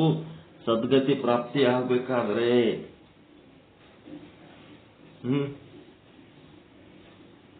ಹೆಂಗದ್ರಿ?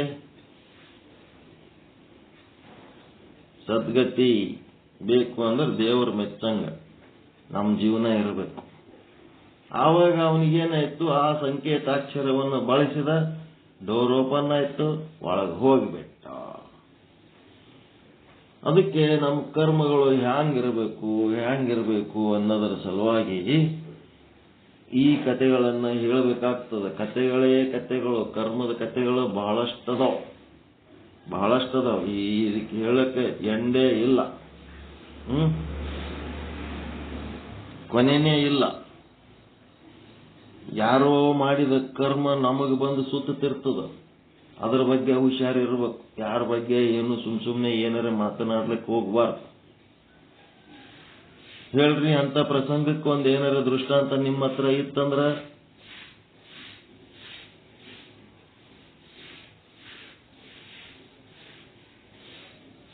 ಮಾಡಿದವರ ಪಾಪ ಆಡಿದವರ ಬಾಯಲ್ಲಿ.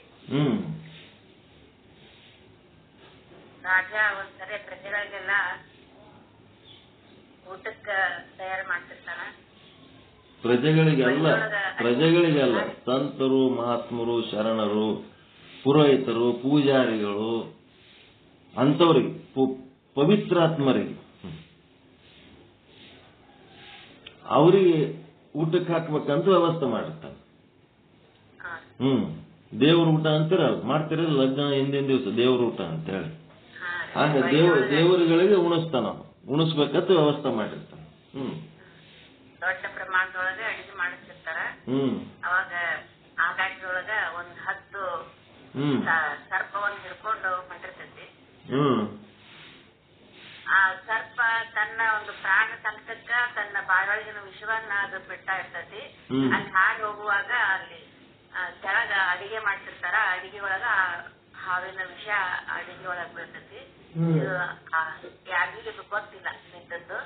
ಅಲ್ಲಿ ಅದನ್ನ ಎಲ್ಲರಿಗೂ ಊಟಕ್ಕೆ ನೀಡಿದಾಗ ಅಡಿಗೆನ ಎಲ್ಲರಿಗೂ ಅಲ್ಲಿ ಅದಕ್ಕ ದೋಷ ಕಟ್ಟಿ ಎಲ್ಲ ತೊಂದರೆ ಒಳಗಾಗ್ತಾರ. ಇದು ಎಲ್ಲರೂ ಸತ್ತೋಗ್ಬಿಡ್ತಾರ. ಎಲ್ಲರೂ ಸಾಯ್ತಾರ. ಎಲ್ಲರೂ ದೇವರುಗಳು ಸತ್ತೋಗ್ಬಿಡ್ತಾರೆ. ಅಲ್ಲಿ ಚಿತ್ರಗುಪ್ತ ಯಾರ್ ತಪ್ಪು ಯಾರಿಗೆ ಸೇರಿಸ್ಬೇಕು ಇದನ್ನ ಪಾಪನ ಅಂತ ಹೇಳಿ ವಿಚಾರ ಮಾಡಿದಾಗ ಅವ್ನಿಗೆ ಏನು ಹೊಳೆಯೋದಿಲ್ಲ. ರಾಜಂದು ತಪ್ಪದ ಏನು, ಇಷ್ಟು ಮಂದಿ ದೇವರುಗಳು ಸತ್ತಾರ ಅಂತಂದ್ರ ರಾಜಂದು ತಪ್ಪದ ಏನು? ರಾಜಂದು ಏನು ತಪ್ಪಿಲ್ಲ, ಅವ್ರೆಲ್ಲರಿಗೂ ಊಟಕ್ಕೆ ಹಾಕಬೇಕು ಅನ್ನೋದೇ ಅವನ್ ಚಲೋ ಉದ್ದೇಶ ಇತ್ತು. ಹದ್ದಿನ ಉದ್ದೇಶ ಏನದ? ಹದ್ದಿಗೆ ಏನಾರ ಇದು ಪಾಪ ಸೇರಿಸ್ಬೇಕಂದ್ರೆ ಅದೇನಿಲ್ಲ, ತನ್ನ ಆಹಾರ ತಾನು ಹಿಡ್ಕೊಂಡು ಹೋಗ್ಲಕತ್ತದ. ಹಾವಿಂದ ಏನಾರ ದೋಷ ಅದ ಏನು ಅಂದ್ರೆ ಹಾವು ಮತ್ತ ಹದ್ದಿನ ಚುಂಚು ಮತ್ತು ಹದ್ದಿನ ಕಾಲಿನ ಒಳಗ ಉಗುರಿನೊಳಗ ಅದು ಹಿಡ್ಕೊಂಡದ. ಅದು ಗಾಯ ಆಗಿ ಯಾತನೆಯಿಂದ ಬಾಯಿ ಒಳಗಿಂದ ಜೊಲ್ಲು ಸುರಿಸ್ಲಕತ್ತದ. ಹಿಂಗೆಲ್ಲ ನಡೆದ ಹೊತ್ನಾಗ ಇದು ಪಾಪ ಯಾರ ಕೊಳ್ಳಿಗೆ ಹಾಕ್ಬೇಕು? ಅಡಿಗೆ ಮಾಡೋರ್ ಬೇರೆ ಏನ್ ತಪ್ಪದ? ಅವ್ರೇನು ಅಡಿಗೆ ಮಾಡ್ಲಕತ್ತಾರ, ಬಿದ್ದದ್ ಅವಕ ಗೊತ್ತಿಲ್ಲ. ಅವ್ರೇನ್ ಬೇಕಂತೇಳಿ ಏನ್ ಹಾಕ್ಯಾರೇನ ಅದ್ರಾಗ? ಏನಿಲ್ಲ, ಏನಾಯ್ತತೆ ಗೊತ್ತಿಲ್ಲ. ಏನು ತಿಳಿಲಾರ್ದಂಗ ಆದಾಗ ಏನ್ ಮಾಡ್ಬೇಕು?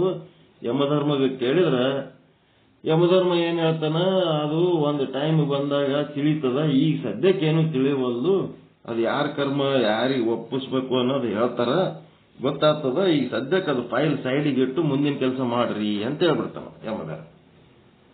ಆಯ್ತು ಅಂತೇಳಿ ಫೈಲ್ ಸೈಡಿಗೆ ಇಟ್ಬಿಡ್ತಾರ. ಸೈಡಿಗೆ ಇಟ್ಮೇಲೆ ಈ ರಾಜನ ರಾಜ್ಯದೊಳಗ ಎಲ್ಲ ಪೂಜಾ ಪಾಠ ಪ್ರವಚನ ಸತ್ಕಾರ್ಯಗಳೆಲ್ಲ ನಿಂತು ಹೋಗ್ಬಿಡ್ತಾವ. ಸತ್ಕಾರ್ಯಗಳೆಲ್ಲ ನಿಂತ ಮೇಲೆ ಪರಿಸ್ಥಿತಿ ಏನು? ಮತ್ತ ಅವ ಪಕ್ಕದ ರಾಜ ತನ್ನ ಮಿತ್ರನಿಗೆ ಹೇಳಿ ಕಳಿಸ್ತಾನ, ಒಂದಿಷ್ಟು ಪೂಜಾರಿ ಪುರೋಹಿತಗಳು, ಪ್ರವಚನಕಾರರು, ಜ್ಞಾನಿಗಳು, ಚಿಂತನಕಾರರು ಅವರಿಗೆಲ್ಲ ಕಳಿಸ್ಕೊಡಪ್ಪ, ಒಂದಿಷ್ಟು ಮಂದಿ ನಂಬಲ್ಲಿ ಕಳಿಸ್ಕೊಡು ಅಂದಾಗ ಅವರೆಲ್ಲರೂ ಬಂದು ಬಸ್ ಸ್ಟ್ಯಾಂಡ್ ಇಳಿತಾರೆ. ಇಳಿದ್ಮೇಲೆ ಮುಂದೆ ಏನ್ ಮಾಡ್ತಾರೆ ಹೇಳ್ರಿ ಕತೆ. ಅರಮನೆಯಲ್ಲಿ ರಾಜನ ಭೇಟಿ ಆಗ್ಬೇಕಾಗೈತಿ, ಅರಮನೆಯಲ್ಲಿ ಹೇಳ್ತಾರ. ಅಲ್ಲಿ ದಿವಸ ಒಂದು ಮುದುಕಿ ಹೂ ಮಾಡ್ಕೊತ ಕುಂತಿರ್ತೈತಿ. ಹೂವ ಮರ ಮುದುಕಿ. ಆ ಮುದುಕಿ ಏನ್ ಹೇಳ್ತೈತಿ, ಅಲ್ಯಾಕ್ ಹೋಗ್ತಿರಪ್ಪ, ಅವ ಇಂಥ ಎಲ್ಲಾರ್ನು ವಿಷ ಹಾಕಿ ಕೊಂದಾನ, ಆ ರಾಜನ ಕಡೆ ನೀವು ಹೋಗ್ಬ್ಯಾಡ್ರಿ ಅಂತ. ಅದು ಏನೋ ಆಕಿಗೆ ಯಾವ್ದು ಸತ್ಯ ಯಾವ್ದು ಮಿಥ್ಯ ಅಂತ ಗೊತ್ತಿಲ್ಲ, ಖರೆ ತಂದ ಒಂದ್ ನಿರ್ಣಯವನ್ನ ಹೇಳ್ತಾಳ. ಸಂಬಂಧ ಇಲ್ಲ ವಿಷಯ, ತನಗೆ ಸಂಬಂಧ ಇಲ್ಲದ ವಿಷಯದ ಬಗ್ಗೆ ತನ್ನವೇ ಅಭಿಪ್ರಾಯಗಳು ವ್ಯಕ್ತಪಡಿಸ್ತಾರೆ.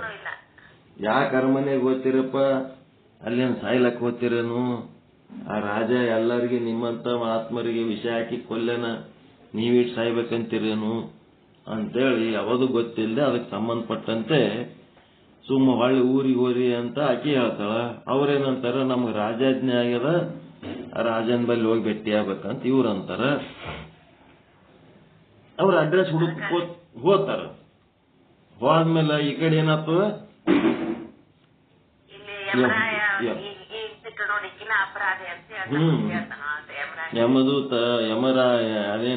ಯಮಧರ್ಮ ಏನ್ ಮಾಡ್ತಾನ, ಆ ಚಿತ್ರಗುಪ್ತರಿಗೆ ಕರೆದು ಅದು ಪೈಲ ಎಲ್ಲ ಯಾರ ಹೆಸರಿಗೆ ಅದು ಪಾಪ ಬರಿಬೇಕು ಅಂತಿದ್ದೆಲ್ಲ, ಅಷ್ಟು ಮಂದಿ ಎಲ್ಲರೂ ಸತ್ತ ಪಾಪ ಈ ಮುದುಕಿ ಲೆಕ್ಕದಾಗ ಬರೀರಿ. ಆಕೆ ಮುದುಕಿ ಏನಂತದ್ ಮಾಡ್ಯಾಳ ಅಂತಂದ್ರ ತನಗೆ ಸಂಬಂಧ ಇಲ್ಲದ ವಿಷಯದೊಳಗೆ ತಾನೇ ದೊಡ್ಡ ಶಾಣೆ ಅಭಿಪ್ರಾಯಗಳು ವ್ಯಕ್ತಪಡಿಸಾಳ. ಅದ್ರ ಸಲ ಆ ಮುದುಕಿಗ ಅಷ್ಟೆಲ್ಲ ದೇವರುಗಳ ಸತ್ತದ್ದು ಪಾಪ ಎಲ್ಲ ಆಕಿ ತಲೆ ಕಟ್ರಿ ಅಂತ. ಹಿಂಗೆಲ್ಲ ಇರ್ತಾವ ಸಮಸ್ಯೆ. ಅದಕ್ಕ ಪ್ರಳಯವಾಗುವುದು ಶರೀರಕ್ಕ, ಕರ್ಮ ಮಾಡುವುದು ಶರೀರಗಳು. ನಾನು ಆ ಏನ್ ಕರ್ಮ ಮಾಡ್ಯದ, ಏನು ಸುಖ ದುಃಖ ಅನುಭವಿಸ್ತದ, ಅದೆಲ್ಲ ನೋಡುವ ಸಾಕ್ಷಿ ನಾನು. ಹಿಂಗಾಗಿ ಆ ಶರೀರಗಳು ಸದ್ಗತಿ ಪಡ್ಕೋಬೇಕು ಅಂತಂದ್ರೆ ಏನಾಗಬೇಕು, ಪರಮಾತ್ಮನ ಕಡೆ ಲಕ್ಷ್ಯ ಹರಿಸ್ಬೇಕು, ಮೋಕ್ಷ ಪಡ್ಕೋಬೇಕು.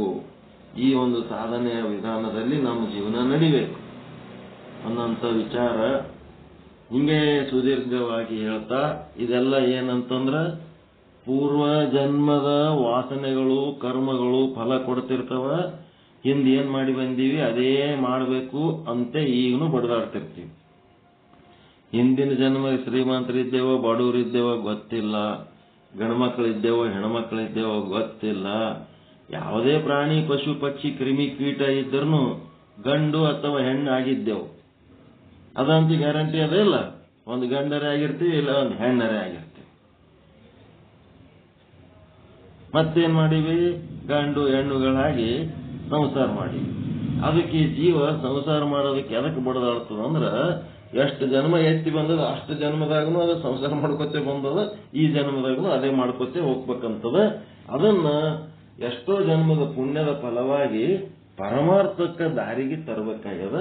ಆ ಪರಮಾರ್ಥದ ದಾರಿಗೆ ಬರೋದಕ್ಕ ಈ ಒಂದು ಸತ್ಸಂಗ ಮಾಡ್ತಾ ಇದ್ದೀವಿ.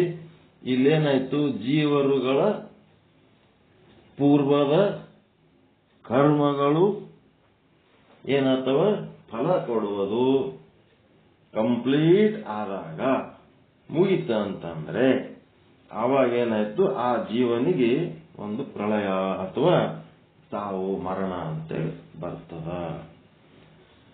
ಅದೇ ರೀತಿ ಆಯುಷ್ಯ ಇನ್ನ ಇದ್ದಾಗೂ ಸಹಿತ ಆ ಕರ್ಮ ಭೋಗಗಳು ಉಳಿದಿದ್ದು ಅಂತಂದ್ರೆ, ಆಯುಷ್ಯ ಮುಗೀತಂದ್ರ ಇನ್ನು ಉಳಿದ ಕರ್ಮ ಭೋಗಗಳು ಎದರಾಗ ಸೇರ್ತಾವ, ಸಂಚಿತ ಕರ್ಮದಾಗ ಸೇರ್ತಾವ.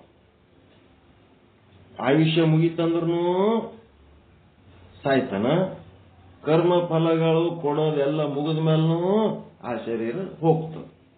ಇನ್ನು ಕರ್ಮ ಫಲ ಭೋಗಗಳು ಅದಾವ, ಆಯುಷ್ಯ ಮುಗೀತು ಅಂತಂದ್ರೂ ಅದಕ್ಕೂ ಅವನು ಈ ಶರೀರ ತ್ಯಾಗ ಮಾಡಬೇಕಾಗ್ತದ. ಮುಂದೇನಾಯ್ತು, ಇವನ ಆಯುಷ್ಯ, ಇವನ್ ಹಿಂಗೆ ಕರ್ಮ ಭೋಗಗಳು ಇಂದ ಮುಂದ ಹೆಚ್ಚು ಕಡಿಮೆ ಏನೇನೋ ಹಾಕೋತಿರ್ತಾವ, ಆಯುಷ್ಯ ಅನ್ನೋದೊಂದು ಇಟ್ಬಿಟ್ಟಾರ ಫಿಟ್ಟಿಂಗ್. ಈ ಜೀವನಿಗೆ ಹೆಂಗ ಆಯುಷ್ಯ ಅದ, ಆ ಈಶ್ವರನಿಗೂ ಒಂದು ಆಯುಷ್ಯ, ಅವನಿಗೂ 100 ವರ್ಷ ಆಯುಷ್ಯ.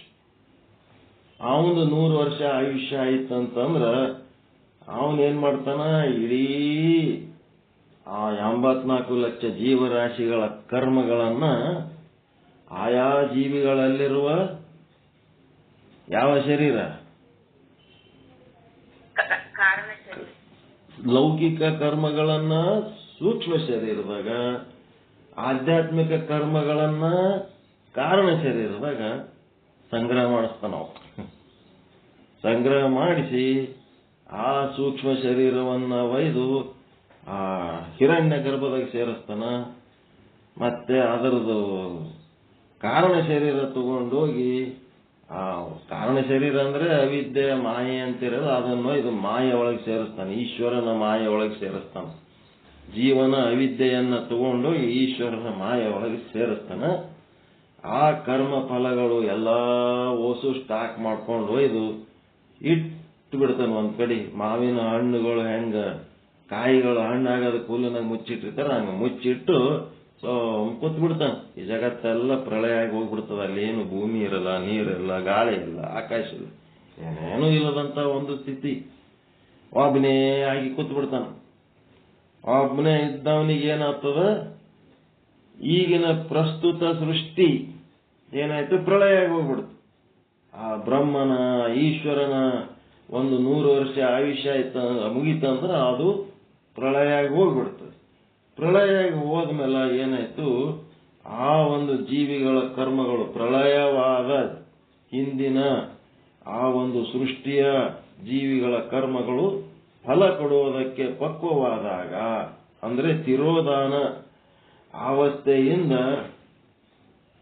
ಜಾಗೃತ ಅವಸ್ಥೆಗೆ ಬರ್ಲಿಕ್ಕೆ ಅವೆಲ್ಲ ತಯಾರಾದಾಗ, ಆವಾಗ ಈಶ್ವರನಿಗೆ ಏನಾಗ್ತದ, ಒಬ್ಬನೇ ಇದ್ದು ಏನಂತ ಅನೇಕ ಆಗ್ಬೇಕು ಅಂತ ಅವನಿಗೆ ಇಚ್ಛೆ ಆಗ್ತದ. ಆವಾಗ ಅವ ಮತ್ತೆ ಪಂಚಭೂತಗಳನ್ನ ಸೃಷ್ಟಿ ಮಾಡ್ತಾನ. 84 ಲಕ್ಷ ಜೀವರಾಶಿಗಳನ್ನ ಸೃಷ್ಟಿ ಮಾಡಿ ಆ ಜೀವರಾಶಿಗಳಲ್ಲಿ ಪೂರ್ವಜನ್ಮದ ಕರ್ಮಗಳ ಫಲಗಳ ಒಂದು ಲೀಲೆಯನ್ನ ಮತ್ತೆ ಕಂಟಿನ್ಯೂ ಮಾಡ್ತಾನ ಮುಂದಿನ ಸೃಷ್ಟಿಯಲ್ಲಿ. ಈ ರೀತಿ ಪ್ರಳಯ, ಸೃಷ್ಟಿ, ಸ್ಥಿತಿ, ಮತ್ತೆ ಪ್ರಳಯ, ಸೃಷ್ಟಿ, ಸ್ಥಿತಿ, ಹಿಂಗೆ ಇದು ನಡೆದಿರ್ತದ. ಯಾವ ರೀತಿ ನಡೆದಿರ್ತದ ಅಂತಂದ್ರ, ಸಮುದ್ರ ದಂಡಿಗೆ ಹೋಗಿ ಕೂತ್ರಿ ಅಂದ್ರೆ ಗೊತ್ತಾಗ್ತದೆ. ತೆರೆಗಳು ಹುಟ್ಟತಾವ, ತೇಲ್ತಾವ, ಬಂದು ಮತ್ತೆ ಲೀನ ಆಗಿಬಿಡ್ತಾವ ಅದೇ ಸಮುದ್ರದಾಗ. ಮತ್ತೆ ತೆರೆಗಳಲ್ಲಿ ಹುಟ್ಟತಿರ್ತಾವ, ತೇಲ್ತಿರ್ತಾವ, ಮತ್ತೆ ಆ ಸಾಗರದ ನೀರಿನಲ್ಲಿ ಲೀನ ಆಗ್ತಿರ್ತಾವ. ಇವು ಹಿಂಗೆ ನಡೆದಿರ್ತವೆ. ಹಿಂಗೆ ಹಾಕೋತಿರ್ತಾವ. ಸೃಷ್ಟಿ, ಸ್ಥಿತಿ, ಲಯ. ತೆರೆಗಳ ಸೃಷ್ಟಿ, ತೆರೆಗಳು ತೇಲುವಾಗ ಸ್ಥಿತಿ, ಮತ್ತು ತೆರೆಗಳ ಲಯ. ಇದು ನಿರಂತರವಾಗಿ ನಡೆಯುವ ಪ್ರಕ್ರಿಯೆ.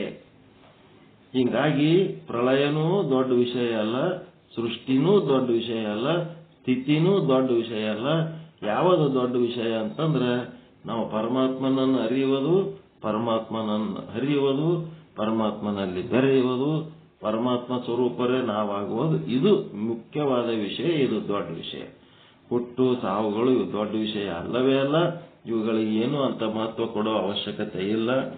ನಾವು ಯಾವಾಗ ಆ ಪರಮಾತ್ಮನನ್ನು ಮರ್ತೀವಿ ಆವಾಗೇ ಸತ್ಯವೇ ತಿಳ್ಕೊಬೇಕು. ನಾವು ಮರೆತಾಗೆ ಸಾವು. ಆ ಪರಮಾತ್ಮನ ಸ್ವರೂಪ ನಾನು ಬ್ರಹ್ಮ ಅದೀನಿ, ಬ್ರಹ್ಮ ಅಂತ ಒಬ್ಬ ವದನ ಅಂತೇಳಿ ಆತನ ಅರಿವಿದ್ದಾಗೆ ನಾವು ಬದುಕೀವಿ, ಮತ್ತು ಅವನ ಅರಿವಿರ್ಲಾರ್ದಾಗ ನಾವು ಸತ್ತೀವಿ ಅಂತ. ಒಂದು ದಿನ ಬೆಳಿಗ್ಗೆಯಿಂದ ಸಂಜೆ ತನಕ ಎಷ್ಟು ಕ್ಷಣಗಳದಾವ ಲೆಕ್ಕ ಹಾಕಿ, ಅದ್ರೊಳಗ ಎಷ್ಟು ಕ್ಷಣಗಳನ್ನ ನಾವು ಪರಮಾತ್ಮನನ್ನು ನೆನೆಸೀವಿ, ಅವಿಷ್ಟು ಕ್ಷಣಗಳು ನಾವು ಬದುಕಿದ್ದ ಕ್ಷಣಗಳು. ಮತ್ತು ಎಷ್ಟು ಕ್ಷಣಗಳು ನಾವು ಅವನನ್ನು ಮರ್ತೀವಿ, ಆ ಕ್ಷಣಗಳೆಲ್ಲ ನಾವು ಸತ್ತ ಕ್ಷಣಗಳು. ಹೆಣದಂಗೆ ಬದುಕು ಮಾಡೀವಿ ಪರಮಾತ್ಮನನ್ನ ಮರ್ತ್. ಜೀವಂತಿಲ್ಲ. ಅದಕ್ಕೆ ನಾವು ಏನ್ ಮಾಡಿವಿ, ಅದರ ಪ್ರಮಾಣ ಹೆಚ್ಚು ಮಾಡಿಸ್ಬೇಕಂತೇಳಿ ಈ ಸತ್ಸಂಗವನ್ನ ಇಟ್ಕೊಂಡು ಪ್ರತಿನಿತ್ಯ ಒಂದು 6-7 ತಾಸರೆ ಈ ಸತ್ಸಂಗದಾಗ ನಿರತರಾಗಿರೋಣ. ಯಾರ್ಯಾರು ಅನುಕೂಲ ಇದ್ದವರು ಇದ್ರಾಗ ಜಾಯಿನ್ ಆಗಿ ಇದರ ಸದುಪಯೋಗ ಪಡ್ಕೊಂಡು ತಮ್ಮ ಜೀವಂತಿಕೆಯನ್ನ ಅಧಿಕೃತಗೊಳಿಸುವುದಕ್ಕ ನಾವು ಸಾಧನೆ ಮಾಡಿ ಪರಮಾನಂದ ಪ್ರಾಪ್ತಿ ರೂಪ, ಸರ್ವ ದುಃಖ ನಿವೃತ್ತಿ ರೂಪ ಮೋಕ್ಷ ಹೊಂದಬೇಕು ಅನ್ನೋಂಥ ವಿಚಾರ ಹೇಳಿ ಇವತ್ತಿನ ಪಾಠ ಏನಾದ್ರು ಉಪಯೋಗ ಆಯ್ತಾ?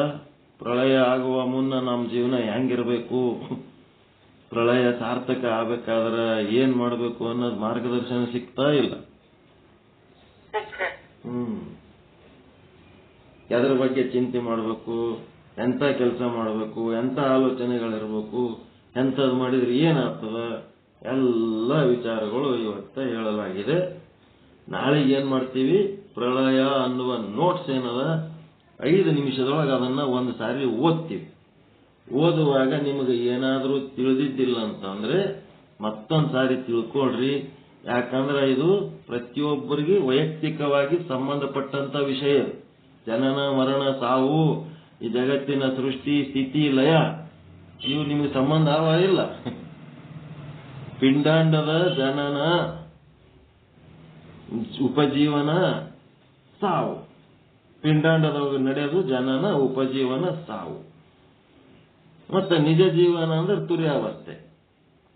ಬ್ರಹ್ಮಾಂಡದದ್ದೇನದ ಸೃಷ್ಟಿ ಸ್ಥಿತಿ ಲಯ. ಇದಕ್ಕೆ ಸಂಬಂಧಪಟ್ಟಂತೆ ಇಲ್ಲಿ ಏನ್ ನೋಟ್ಸ್ ಅದ ಅದಿಷ್ಟು ಓದ್ತೀನಿ. ಅದ್ರೊಳಗ ನಿಮಗೆ ಏನ್ ಎಲ್ಲ ತಿಳಿದದ್ರಿ ಅಂತಂದ್ರೆ ಮುಂದಕ್ಕೆ ಹೋಗ್ಬೇಕು.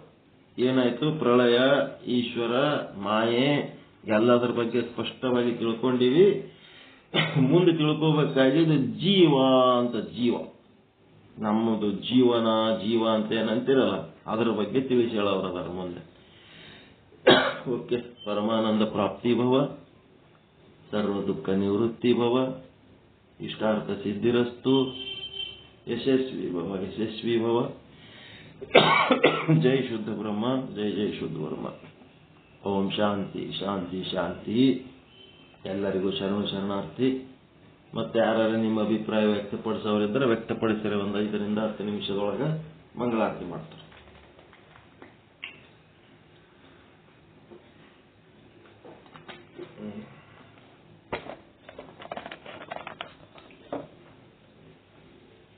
ಏನು ಅಭಿಪ್ರಾಯಗಳು ಇಲ್ಲ ಅಂತಂದ್ರೆ ಒಂದಿಷ್ಟು ಪೆನ್ನ ಕಾಪಿ ತಗೊಂಡು ನಿಮ್ಗೆ ಏನ್ ಚಂದ ಅನಿಸ್ತದ ಬರ್ಕೊಂಡು ಒಂದೆರಡು ಮಾತು ಹೇಳಕ್ಕ ಏನ್ ದಾಡಿ ಆಗ್ಯದಪ್ಪ ನಿಮ್ಗ.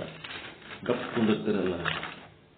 ಕಷ್ಟಪಟ್ಟು ಇಷ್ಟು ಪಾಠ ಹೇಳಿರ್ತೀವಿ, ಒಂದೆರಡು ಮಾತಾಡ್ಲಕ್ಕ, ನುಡಿ ಸೇವೆ ಮಾಡೋದಕ್ಕ ಅಷ್ಟೂ ಮನಸ್ಸು ಅರಳಲಿಲ್ಲ ಅಂತಂದ್ರ ನಿಮ್ಮ ಹೃದಯಗಳು ಮೊಗ್ಗುಗಳು ಆಗಿಲ್ಲ, ಇನ್ನ ಕಲ್ಲುಗಳೇ ಆಗ್ಯಾವ. ಕಲ್ಲುಗಳು ಎಂದರೆ ಅರಳುತ್ತವೇನು?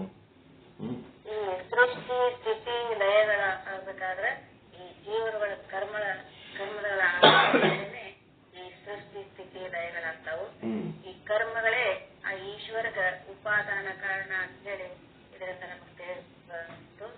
ನಮ್ಮ ಕರ್ಮಗಳನ್ನ ನಾವು ಹೆಂಗ್ ಮಾಡ್ಬೇಕು, ನಮ್ಮ ಜೀವನದಲ್ಲಿ ನಾವು ಹೆಂಗ ಒಳ್ಳೆಯ ಕರ್ಮಗಳನ್ನ ಮಾಡಿ ನಾವು ಈ ಒಂದು ಸತ್ಸಂಗವನ್ನ ಮಾಡಿ ನಮ್ಮ ಜೀವನದ ಅವಧಿಯನ್ನ ಸಾರ್ಥಕಗೊಳಿಸಬೇಕು. ನಾವು ಒಂದ್ ವೇಳೆ ಈ ದುಷ್ಕರ್ಮವನ್ನು ಮಾಡಿದ್ರೆ ಏನಾಗತಿ, ಅದು ಒಳ್ಳೆ ಕರ್ಮಗಳನ್ನ ಮಾಡಿದ್ರೆ ಏನಾಗತ್ತೆ ಅಂತ ಹಲವಾರು ಕಥೆಗಳ ಉದಾಹರಣೆಗಳನ್ನು ಕೊಟ್ಟು ಗುರುಗಳು ಬಹಳ ಚೆನ್ನಾಗಿ ತಿಳಿಸಿಕೊಟ್ರು. ಈ ಈಶ್ವರನ ಕರ್ಮಗಳ ಆಧೀನ, ಈಶ್ವರ ಆ ಕರ್ಮದ ಆಧೀನ ಇಲ್ಲ, ಆ ಜೀವನ ಕರ್ಮಗಳ ಆಧೀನ ಐತಿ ಸೃಷ್ಟಿ. ಈ ಜೀವ ಪುಣ್ಯದ ಫಲವನ್ನ ಬೇಕಂತಾನ ಆದ್ರ ಪುಣ್ಯದ ಕಾರ್ಯಗಳನ್ನ ಮಾಡಕ್ ತಯಾರಿಲ್ಲ.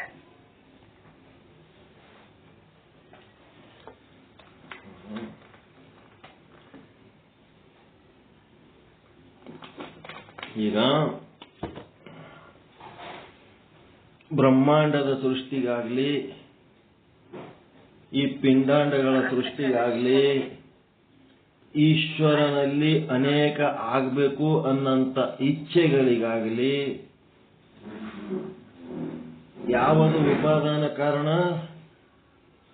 ಈ ಪಿಂಡಾಂಡಗಳ ಸೃಷ್ಟಿಗಾಗಿ ಅಥವಾ ಬ್ರಹ್ಮಾಂಡದ ಸೃಷ್ಟಿಗಾಗಿ ಮತ್ತ ಈಶ್ವರನಿಗೆ ಅನೇಕ ಆಗ್ಬೇಕು ಅನ್ನಂತ ಇಚ್ಛೆಗಾಗಿ ಇವೆಲ್ಲ ತಯಾರಾಗಬೇಕಾದ್ರೆ ಜೀವರುಗಳ ಕರ್ಮಗಳೇ ಕಾರಣ, ಈಶ್ವರನ ಕರ್ಮಗಳು ಅಲ್ಲ. ಆದರೆ ಈಶ್ವರನಿಗೂ ಈ ಜೀವರುಗಳು ಮಾಡುವ ಕರ್ಮಕ್ಕೇನು ಸಂಬಂಧ ಇಲ್ಲೇನ್ರಿ ಅಂತ ಒಂದು ಪ್ರಶ್ನೆ ಬರ್ತದೆ. ಅದಕ್ಕ ಈಶ್ವರ ಹೆಂಗದನಂತಂದ್ರ ಜೀವರುಗಳು ಏನೇ ಕರ್ಮ ಮಾಡಿದ್ರು ಸಹಿತ ಅವನೇನದನ ಪ್ರೇರಕ ಅದನ, ಪ್ರೇರಕ. ಈಗ ಬ್ಯಾಟ್ರಿ ಶೆಲ್ ಇದ್ದಂಗ ಆ ಬ್ಯಾಟ್ರಿ ಶೆಲ್ ಹಾಕೊಂಡು ಆ ವಸ್ತುವಿನಿಂದ ನೀವು ಒಳ್ಳೆ ಕೆಲಸನೂ ಮಾಡಬಹುದು, ಕೆಟ್ಟ ಕೆಲಸನೂ ಮಾಡಬಹುದು. ಯಾವುದೇ ಒಂದು ವಸ್ತುವಿಗೆ ಬ್ಯಾಟ್ರಿ ಹಾಕಿದ್ಮೇಲೆ ಅದು ಚಾಲು ಆಗಿಬಿಡ್ತದೆ. ಅದರಿಂದ ನೀವು ಚಲೋ ಕೆಲಸನೂ ಮಾಡಬಹುದು, ಕೆಟ್ಟ ಕೆಲಸನೂ ಮಾಡಬಹುದು.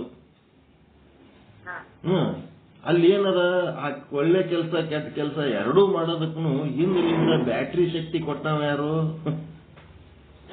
ಈಶ್ವರ. ಅವ ಪ್ರೇರಕ. ಅವನ ಪ್ರೇರಣೆ ಇಲ್ಲ, ಅವನ ಬ್ಯಾಟ್ರಿನೇ ತೆಗೆದ್ನಂದ್ರೆ ನೀವ್ ಯಾಕೆ ಕರ್ಮ ಮಾಡ್ತೀರಿ? ಪೆಟ್ರೋಲ್ ತೆಗೆದಿಟ್ರೆ ಗಾಡಿ ಹೆಂಗ್ ಹೋಗ್ತದ ಮುಂದ? ಅವ ಪೆಟ್ರೋಲ್ ಇದ್ದಂಗ ಅವನು. ಗಾಡಿ ಹೋಗ್ಬೇಕಾದ್ರೆ ಪೆಟ್ರೋಲ್ ಬೇಕಾ ಬೇಡ? ಹಂಗ ಅವ ಪೆಟ್ರೋಲ್ ಇದ್ದಂಗ ಈಗ ಗಾಡಿಯಾಗ ಪೆಟ್ರೋಲ್ ಹಾಕಿದ್ರ ಪೆಟ್ರೋಲ್ ಏನ್ ಮಾಡ್ತು, ಆ ಗಾಡಿಗೆ ಚಾಲನೆ ಕೊಡೋದಕ್ಕೆ ಪ್ರೇರಕ ಆಯ್ತು. ಆ ಗಾಡಿ ತಗೊಂಡು ನೀವು ಚಲೋ ಕೆಲಸ ಮಾಡ್ಲಿಕ್ಕೆ ಹೋಗಿರೋ ಕೆಟ್ಟ ಕೆಲಸ ಮಾಡ್ಲಿಕ್ಕೆ ಹೋಗಿರೋ ಅದು ಸಂಬಂಧ ಇಲ್ಲ. ಗಾಡಿ ಚಲಿಸೋದಕ್ಕೆ ಅವನ ಕೆಲಸ ಪ್ರೇರಣೆ. ಅವನು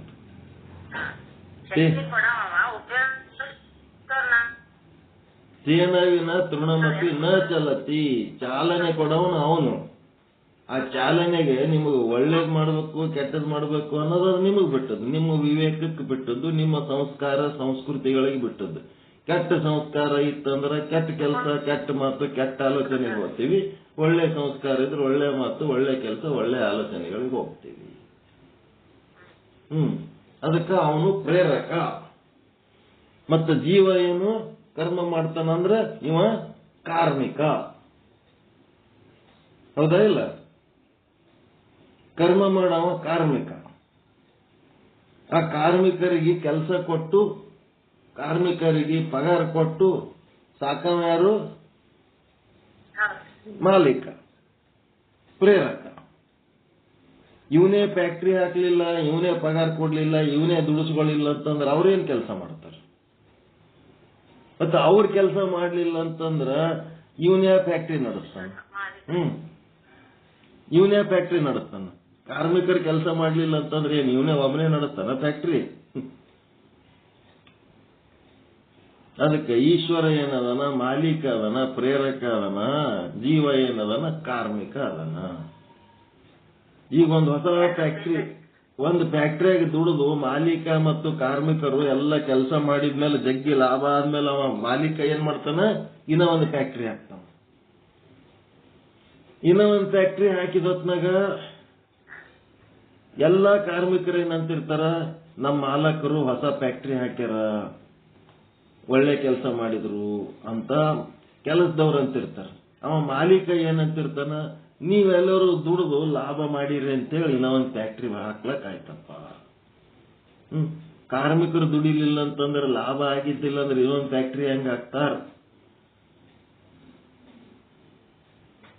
ಮತ್ತ ಆ ಇನ್ನೊಂದು ಫ್ಯಾಕ್ಟ್ರಿ ಹಾಕುವಂತ ಮಾಲೀಕನೇ ಇರ್ಲಿಲ್ಲ ಅಂದ್ರೆ ಇವ್ರು ದುಡಿಯೋದಕ್ಕರೆ ಏನ್ ಅರ್ಥ ಅದ? ಹಿಂಗಾಗಿ ಅವೆಲ್ಲ ಒಂದಕ್ಕೊಂದು ಸಂಬಂಧಪಟ್ಟು ಇರ್ತಾವ. ಕರ್ಮ ಮಾಡುವುದಕ್ಕ ಪ್ರೇರಣೆ ಈಶ್ವರಂದು, ಮಾಡಿದ ಕರ್ಮದ ಫಲಭೋಗ ಅನುಭವಿಸಬೇಕು ಅಂತಂದ್ರ ಆ ಭೋಗದ ಸೃಷ್ಟಿ ಎಂತ ಸೃಷ್ಟಿ ಆಗ್ತದಂದ್ರ ಅದು ಜೀವರುಗಳ ಕರ್ಮವನ್ನು ಅವಲಂಬಿಸಿ ಅದು ಸೃಷ್ಟಿ ಆಗ್ತದೆ. ಪ್ರೇರಕ ಕಾರ್ಮಿಕ, ಜೀವ ಕಾರ್ಮಿಕ, ಈಶ್ವರ ಪ್ರೇರಕ. ಮತ್ತಿನ್ನೇನಾಗಬೇಕು? ಇದಕ್ಕಿಂತ ಸೂತ್ರ ಇನ್ನೇನು ಸಿಗಬೇಕು? ಈಶ್ವರ ಕರ್ಮ ಮಾಡಂಗಿಲ್ಲ, ಫ್ಯಾಕ್ಟ್ರಿ ಮಾಲಕ್ ಏನು ಕರ್ಮ ಮಾಡಂಗಿಲ್ಲ, ಅವ ಮಾಡಿಸ್ತಾನ. ಯಜಮಾನ್ ಕರ್ಮ ಮಾಡ್ತಾನೇನ್ರಿ? ಪ್ರೇರಕ ಅವ, ಮಾಡಿಸ್ತಾನವ, ಮಾಡ್ತಾನವ, ಮಾಡವ ಇವ.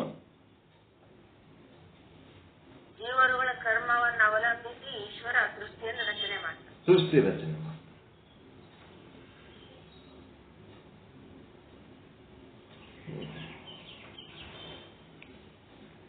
ಪ್ರಾದೇಶಿಕ ಅವಶ್ಯಕತೆಗಳನ್ನ ಅನುಸರಿಸಿ ಆ ಏರಿಯಾಕ ಎಂತ ಫ್ಯಾಕ್ಟರಿ ಹಾಕ್ಬೇಕು,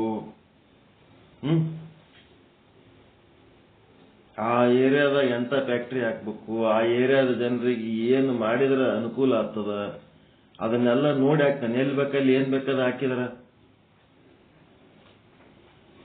ಈಗ ಮೆಂಟಲ್ ಹಾಸ್ಪಿಟಲ್ ಧಾರವಾಡದಾಗೆ ಯಾಕೆ ಹಾಕಿದ್ರು? ಇಟ್ಟಿಟ್ಟಕ್ಕೆ ತಲೆ ಕೆಡಿಸ್ಕೊತಾರ ಅಲ್ಲಿ ಅವರು. ಸಣ್ಣ ವಿಷಯಕ್ಕೂ ಭಯಂಕರ ಸೀರಿಯಸ್, ಭಯಂಕರ ತಲೆ ಕೆಡಿಸ್ಕೊತಾರ, ದೊಡ್ಡದು ಗಂಭೀರವಾಗಿತ್ತು. ಪ್ರಾದೇಶಿಕ ಅವಶ್ಯಕತೆ ಅಲ್ಲಿ ಅದ, ಅದಕ್ಕೆ ಹಾಕಿದ್ರು. ಯಾವ ಊರನವ್ರನ್ನು ಸೆಟ್ ಆಗ್ಯಾರ ನಮಗ, ಧಾರವಾಡದವ್ರು ಸೆಟ್ ಆಗಿಲ್ಲ ನಮ್ ಸತ್ಸಂಗಕ್ಕ. ಇದೇ ಭಾರಿ ಮಜಾ. ಅವ್ರು ಒಬ್ಬರೇ ಇದ್ರೆ ಧಾರವಾಡದವ್ರು ಇದ್ರೆ ಎನ್ನಾರು ಹಿರೇಮಠ ಅವ್ರು ಯಾರ್ಯಾರೋ ಬಂದು ಆದ್ರು ಧಾರವಾಡದವ್ರು ಎಷ್ಟು ಮಂದಿ ಬಂದು ಆದ್ರು ಅವ್ರಿಗೆ ಸಾಧ್ಯ ಇಲ್ಲ, ಎಲ್ಲಿ ಸೆಟ್ ಆಗಂಗಿಲ್ಲ ಅವ್ರು. ಅದಕ್ಕೆ ಲೈಕ್ ಮಾಡೋ ಧಾರವಾಡ ಲೈಕ್ ಮಾಡೋ ಮಂದಿನೇ ಬೇರೆ ಅದಾರ, ಅಲ್ಲಿ ಇರೋ ಮಂದಿನೇ ಬೇರೆ ಅದಾರ. ಅವೆಲ್ಲ ಕೇಸ್ಗಳು ಬೇರೆನೇ ಅದಾವು, ಏನು ಮಾಡಕ್ಕಾಗಲ್ಲ. ಅದು ಪ್ರಾದೇಶಿಕ ಅವಶ್ಯಕತೆ ಹಂಗದ. ಅಲ್ಲಿ ಅತಿ ಬುದ್ಧಿವಂತರು, ಭಾರಿ ಶಾಣ್ಯರದಾರ. ಅವಶ್ಯಕತೆಗೆ ಮೀರಿದ ಶಾಣೆತನ ತಗೊಂಡು ಏನ್ ಮಾಡ್ಬೇಕು ನಾವು ಅವನು? ಎಷ್ಟು ಬೇಕು ಅಷ್ಟು ಇದ್ರೆ ಸಾಕಪ್ಪ. ಸುಮ್ಮ ಹಂಗೆ ಜೋಕ್ ಮಾಡಿರ್ತೀನಿ, ಏನ್ ಅನ್ಕೋಬೇಡ್ರಿ.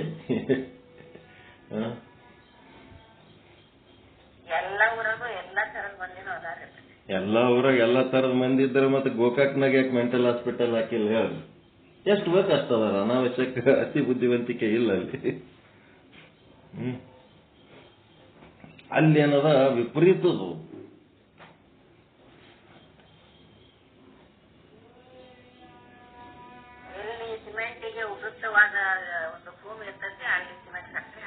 ಮತ್ತೆ ಅದೇ ಪ್ರಾದೇಶಿಕ ಅವಶ್ಯಕತೆಗಳು, ಸಂಪನ್ಮೂಲಗಳು.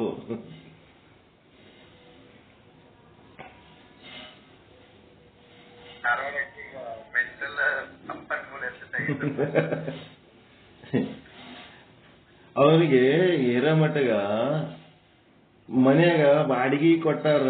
ಬಾಡಿಗೆ ಅವರು ನನಗ ಏನ್ ಮಾಡ್ಯಾರಂದ್ರ, ತನ್ನ ಮನೆಗೆ ಬಾಡಿಗೆ ಇದ್ದವ ತನಗೆ ಕುತ್ತಿಗೆ ಊರ್ಲಾಕಿ ನನ್ ಲಿಂಗ ತಗೊಂಡು ಲಿಂಗ ಉರಿ ಹೊಡೆದು ನಾನು ಉಸಿರಾಡ್ಸ್ಲಕ್ ಬರ್ಲಾರ್ದಂಗ ಉರಿ ಹೊಡೆದ್ ಬಿಟ್ಟಾನ. ಉಸಿರಾಡ್ಲಕ್ ಆಗ್ಲಾರ್ದು ಪೂರಾ ಸೀರಿಯಸ್ ಆಗ್ಯದಂದ್ರ ಅವನಿಗೆ ಪೊಲೀಸ್ಗ ಅವು ಇವು ಏನೇನ್ ಸಪೋರ್ಟ್ ಮಾಡ್ಬೇಕು, ಏನೆಲ್ಲ ಮಾಡಿ ಏನೆಲ್ಲ ಚಿಂತನೆ ಮಾಡಿ ಅವ್ರ ಮಗಳಿಗೆ ಫೋನ್ ಮಾಡಿ ನಿಮ್ಮ ಅಪ್ಪಗೆ ಹಿಂಗ್ ತ್ರಾಸ ಆಗ್ಯದ ಹಂಗ ಹಿಂಗ.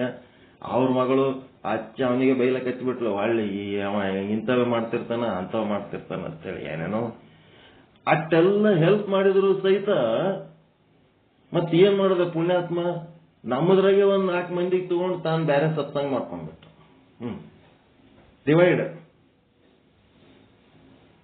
ದಿವ್ಯಾನಂದನೂ ಅದೇ ಕೆಲಸ ಮಾಡದ, ಅವನ್ ಎನ್ನಾರ್ ಹಿರೇಮಠನು ಅದೇ ಕೆಲಸ ಮಾಡದ. ಇವೆಲ್ಲ ನೋಡ್ರಿ, ಇವ್ರು ಯಾರು ಬೇರೆ ಯಾರು ಅಲ್ಲ, ನಮ್ ಕುಲದವ್ರೆ, ನಮ್ಮ ರತ್ನಗಳೇ ಇವು. ಎಲ್ಲ ಹಿಂಗೆ. ಅವ ದೇವೇಂದ್ರಯ್ಯನು ಅವ್ರದಾಗ ಸೇರ್ಕೊಂಡಿಕ್ಕೆ ಅವನು ನಮ್ಮನ್ನ ಉಲ್ಟ ಸೀದಾ ಮಾಡ್ದ. ಇಲ್ಲ ಹಿಂಗೆ ಏನ್ ಬಿಟ್ಟು ಹೋಗ್ಯಾರ, ಏನಂತ ದೊಡ್ಡ ಸಾಧನೆ ಮಾಡ್ಯಾರ, ಮತ್ತೆ ಇಲ್ಲಿ ಇದ್ದವ್ರದಾಗೆ ಏನ್ ಕಡಿಮೆ ಆಗ್ಯಾವ. ಅತಿ ಬುದ್ಧಿವಂತಿಕೆಯಿಂದ ಕೆಲಸಗಳು ಏನಾಗ್ತಾವ, ಆಗ್ಲಾರ್ದಂಗ ಆಗ್ತಾವ. ಮೀನಿಗೆ ಹೊರಗೆ ಬತ್ತಂದ್ರೆ ಯಾಕೆ ಸಾಯ್ತದ ಹೇಳ್ರಿ? ಅದು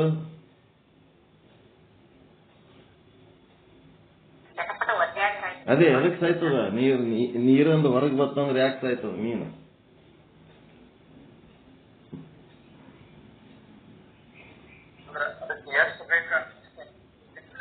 ಗಾಳಿ ನೀರಾಗಿನೂ ಗಾಳಿ ಅದಲ್ಲ, ನೀರೊಳಗೆ ಎಷ್ಟು ಗಾಳಿ ಅದ ಅಷ್ಟೇ ಗಾಳಿ ಮೇಲೆ ಅದಕ್ಕೆ ಬದುಕ ಶಕ್ತಿ ಅದ. ಹೊರಗೆ ಬಂತು ಅಂತಂದ್ರ ಈ ಹೊರಗಿನ ಗಾಳಿ ಏನದು ಅಂತಂದ್ರ ಇಷ್ಟೊಂದು ಗಾಳಿ ಅದಕ್ಕೆ ಸ್ವೀಕಾರ ಮಾಡಿ ಬದುಕ ಶಕ್ತಿ ಅದಕ್ಕಿಲ್ಲ. ಆಕ್ಸಿಜನ್ ಏನು ಕಡಿಮೆ ಅದೇನು ಹೊರಗ ಬೇಕಾದಷ್ಟದ. ಇದನ್ನು ತಗೊಂಡು ಬದುಕ ಶಕ್ತಿ ಇಲ್ಲ. ನೀರೊಳಗಿನ ಆಮ್ಲಜನಕವನ್ನು ಮಾತ್ರ ತಗೊಂಡು ಬದುಕ ಶಕ್ತಿ ಅದ ಅದಕ್ಕೆ. ಹಂಗ ಅವಶ್ಯಕತೆಗಿಂತ ಹೆಚ್ಚಿನ ಆಮ್ಲಜನಕ ಕೊಟ್ರ ಅದು ಸಾಯ್ತದ ಮೀನ. ಹಂಗ ಈ ಜೀವನಿಗೆ ಬುದ್ಧಿವಂತಿಕೆ ಬೇಕು. ಅತಿ ಬುದ್ಧಿವಂತಿಕೆಯಿಂದ ಏನಾಗ್ತದ ಅಂತಂದ್ರ ನೀರಂದು ಹೊರಗೆ ಹಾಕಿದ ಮೀನ ಆದಂಗಾಗಿ ಸಾಯಂಗಾಗ್ತದ, ತ್ರಾಸ ಆಗ್ತದ. ಅತಿ ಬುದ್ಧಿವಂತಿಕೆ. ಹೋಗಿದ್ದೆ 1 ಸಾರಿ 2 ಸಾರಿ ಹೋಗಿನಿ ಧಾರವಾಡಕ್ಕ. ಹೋದಾಗ ಒಂದು ವಿಚಿತ್ರ ಅನುಭವಗಳು. ಅದು ಮಗಳಿಗೆ ತೋರಿಸ್ಲಕ್ಕಂತ ಅಲ್ಲೇ ಧಾರವಾಡದಾಗ ತೋರಿಸ್ಬಿಡಮ್, ಎಲ್ಲ ದೂರ ಆಗ್ತದ ಅಂತೇಳಿ ಮಗಳಿಗೆ ಬೆಂಗಳೂರಲ್ಲಿ ದೋಸು ಮಂದಿ ಬೆಂಗಳೂರಿಗೆ ಕೆಲ್ಸಕ್ಕೆ ಹೋಗಮ್ಮ, ಆಕಿ ಒಬ್ಬಾಕಿ ರಿಸರ್ವೇಶನ್ ಮಾಡಿಸಿ ಧಾರವಾಡಕ್ಕೆ ಕರ್ಕೊಂಬರಲ್ಲ. 100 ರೂಪಾಯಿ ಮಳ ಹೇಳ್ತಾರ್ರಿ ಹೂವ. ಅಲ್ಲಿ 100 ರೂಪಾಯಿ ಮಳ ಹೂವ, 200 ರೂಪಾಯಿ ಅಂತಾರ. ನಾಚಿಕೆನೇ ಇಲ್ಲ ಹೇಳಕ್. ಒಂದು ಮಳ ಹೂವಿಗೆ 100 ರೂಪಾಯಿ ಹೇಳ್ತಾರ. ಅದ್ ಎಂತ ಹೂವ ಇರ್ಬೇಕು, ಅದ್ ಎಂತ ದಾರ ಇರ್ಬೇಕು. ಅವ್ರು ಅಲ್ಲಿ ಏನ್ ಬಂಗಾರದ ಹೂವ ಕೊಡ್ತಾರ? 200 ರೂಪಾಯಿ ಕೊಟ್ಟು 2 ಮಳ ಹೂವ ತಂದಿನಿ ನಾನು ಅವತ್ತು. ಎಂತ ಪ್ರದೇಶಪ್ಪ ಇದು. 100 ರೂಪೀಸ್ ಮಳ ಹೂವ, 100 ರೂಪಾಯಿ ರೀ. ಅಂದ್ರ ಎಂತ ಕಮರ್ಷಿಯಲ್, ಎಂತ ಇದು ಗಿಡ. ಯಾವ ಗಿಡ ಅಷ್ಟೊಂದು ಕಿಮ್ಮತ್ತಿನ ಹೂವ ಕೊಡ್ತದೇನ್ರಿ ಅದು? ಏನಾಕಿರ್ಲ ಖುಷಿ, ಅದೇನಾಕಾಗಲ್ಲ. ನಮ್ ಸತ್ಸಂಗಕ್ಕೆ ನಿಮ್ದೇನ್ ಅಭಿಪ್ರಾಯ ಏನಾರ ಹೇಳೋದಿದ್ರೆ ಹೇಳ್ರಿ, ಇಲ್ಲಾಂದ್ರೆ ಸಂಕ್ಷಿಪ್ತ ಇದು ಮಾಡಿಬಿಡ್ರಿ. ಏನ್ ಮಾಡ್ರಿ, ಮಂಗಳಾರತಿ ಮಾಡಿ ಮುಗಿಸ್ಬಿಡ್ರಿ ಸಾಕು. ಮತ್ತೆ ನಾಳೆ ನೋಡೋಣ.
ಕಾಡಪ್ಪರ್ ಅದಿರಿ. ಮತ್ತೆ ಗೌರಮ್ಮ ಕರೆದ ಕೂಡಲೇ ನಿಮ್ದೊಂದು ಹೆಸರು ಸಪ್ರೇಟ್ ಕರಿಬೇಕು. ಅವ್ರೇನೋ ಕೆಲಸ ಮಾಡ್ಲಕತ್ತಾರ, ನಾನು ಮಂಗಳಾರತಿ ಮಾಡ್ತೀನಿ ಅತ್ ನೀವು 1-2 ಮಂತ್ರ ಹೇಳಿದ್ರೆ ಬರಲ್ಲ? ನೀವೊಂದಿಷ್ಟು ಮಂತ್ರಗಳು ಹೇಳ್ರಿ, ನಿಮ್ಮ ಒಂದಿಷ್ಟು ಶಬ್ದಗಳು ಹೊರಗೆ ಬರಲಿ. ಕೆಲಸ ಮಾಡೋರು ಕೆಲಸ ಮಾಡ್ಲಿ. ನಮ್ಮಂತ ಕೆಲಸ ಗೇಡಿಗಳಿಗೆ ಒಂದಿಟ್ಟು ಕೆಲಸ ಮಾಡಿಸಿ ಏನಾರ ಒಂದಿಟ್ಟು ಮಾಡ್ಬೇಕಲ್ಲ.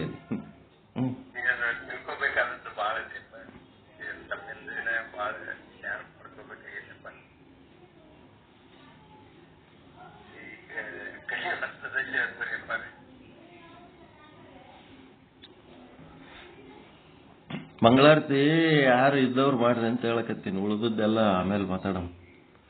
ಯಾರು ಇದ್ದವ್ರು ಮಾಡೋದು. ಅವೊಂದು ಮಂತ್ರಗಳು ಎಲ್ಲರಿಗೂ ಗೊತ್ತದವ, ಯಾರಿಗ್ ಗೊತ್ತಿಲ್ಲ ಒಂದಿಷ್ಟು ಮಂತ್ರಗಳು ತರಿಸ್ಕೊಳ್ರಿ ಚಂದ. ಅದೇನು ದೊಡ್ಡ ವಿಷಯ ಮಾಡ್ಲಕ್ ಹೋಗ್ಬೇಡ್ರಿ. ಆರಾಮ್ ಮಂಗಳಾರತಿ ಮಾಡಿ ಆನಂದ ಹೊಂದ್ರಿ. ಮತ್ತೆ ಮಧ್ಯಾಹ್ನ ಎಷ್ಟಕ್ರಿ ಭಗವದ್ಗೀತೆ?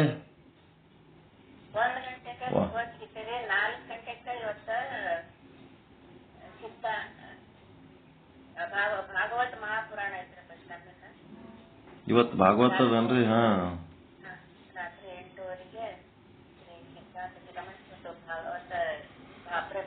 ಗುರುಗಳಿಂದ ಭಾಗವತ. ಮತ್ತ ಇವರು ಇವತ್ತು ತತ್ವಪದ ಮಾಡಲ್ಲಂತ ಏನ್ ಅವ್ರು ಹೇಳ್ಯಾರನ್ರಿ ಫೋನ್ ಮಾಡಿ?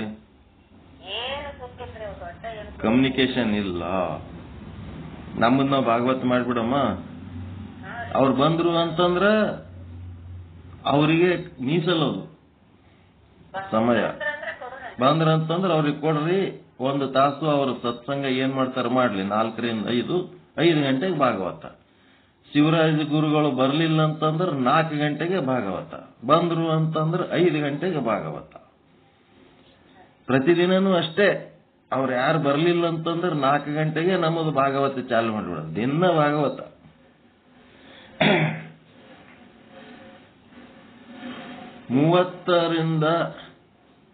30ರಿಂದ 40 ವರ್ಷದ ಒಳಗೆ ಏನ್ ಮಾಡ್ಬೇಕು, ರಾಮಾಯಣ ಓದಿ ಮುಗಿಸಿದ್ರಂತಂದ್ರೆ ಮುಂದವ್ರು ಏನು ಮಾಡೋದ್ ಬೇಕಾಗಿಲ್ಲ.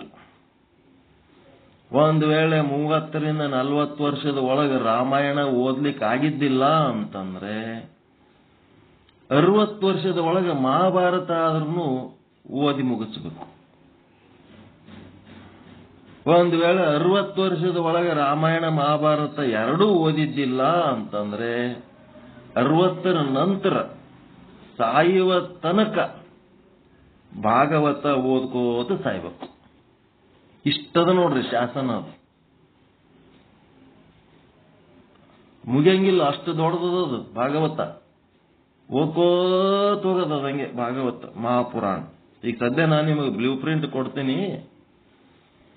ಎಲ್ಲಾ ಶಾಸ್ತ್ರಗಳದು, ಎಲ್ಲಾ ಪುರಾಣಗಳದು, ಎಲ್ಲಾ ವೇದಗಳದ್ದು, ಎಲ್ಲಾನು ಭಕ್ತಿ ಮತ್ತೆ ಧ್ಯಾನ ಮತ್ತೆ ಜ್ಞಾನ ಎಲ್ಲಾನು ಅದ್ರಾಗ ಅದ. ಏನೆಲ್ಲ ಅದ ಅದರೊಳಗೆ. ಹಿಂಗಾಗಿ ಸಾಯತನ ಭಾಗವತ ಓದ್ಕೋತ ಹೋಗದಪ್ಪ.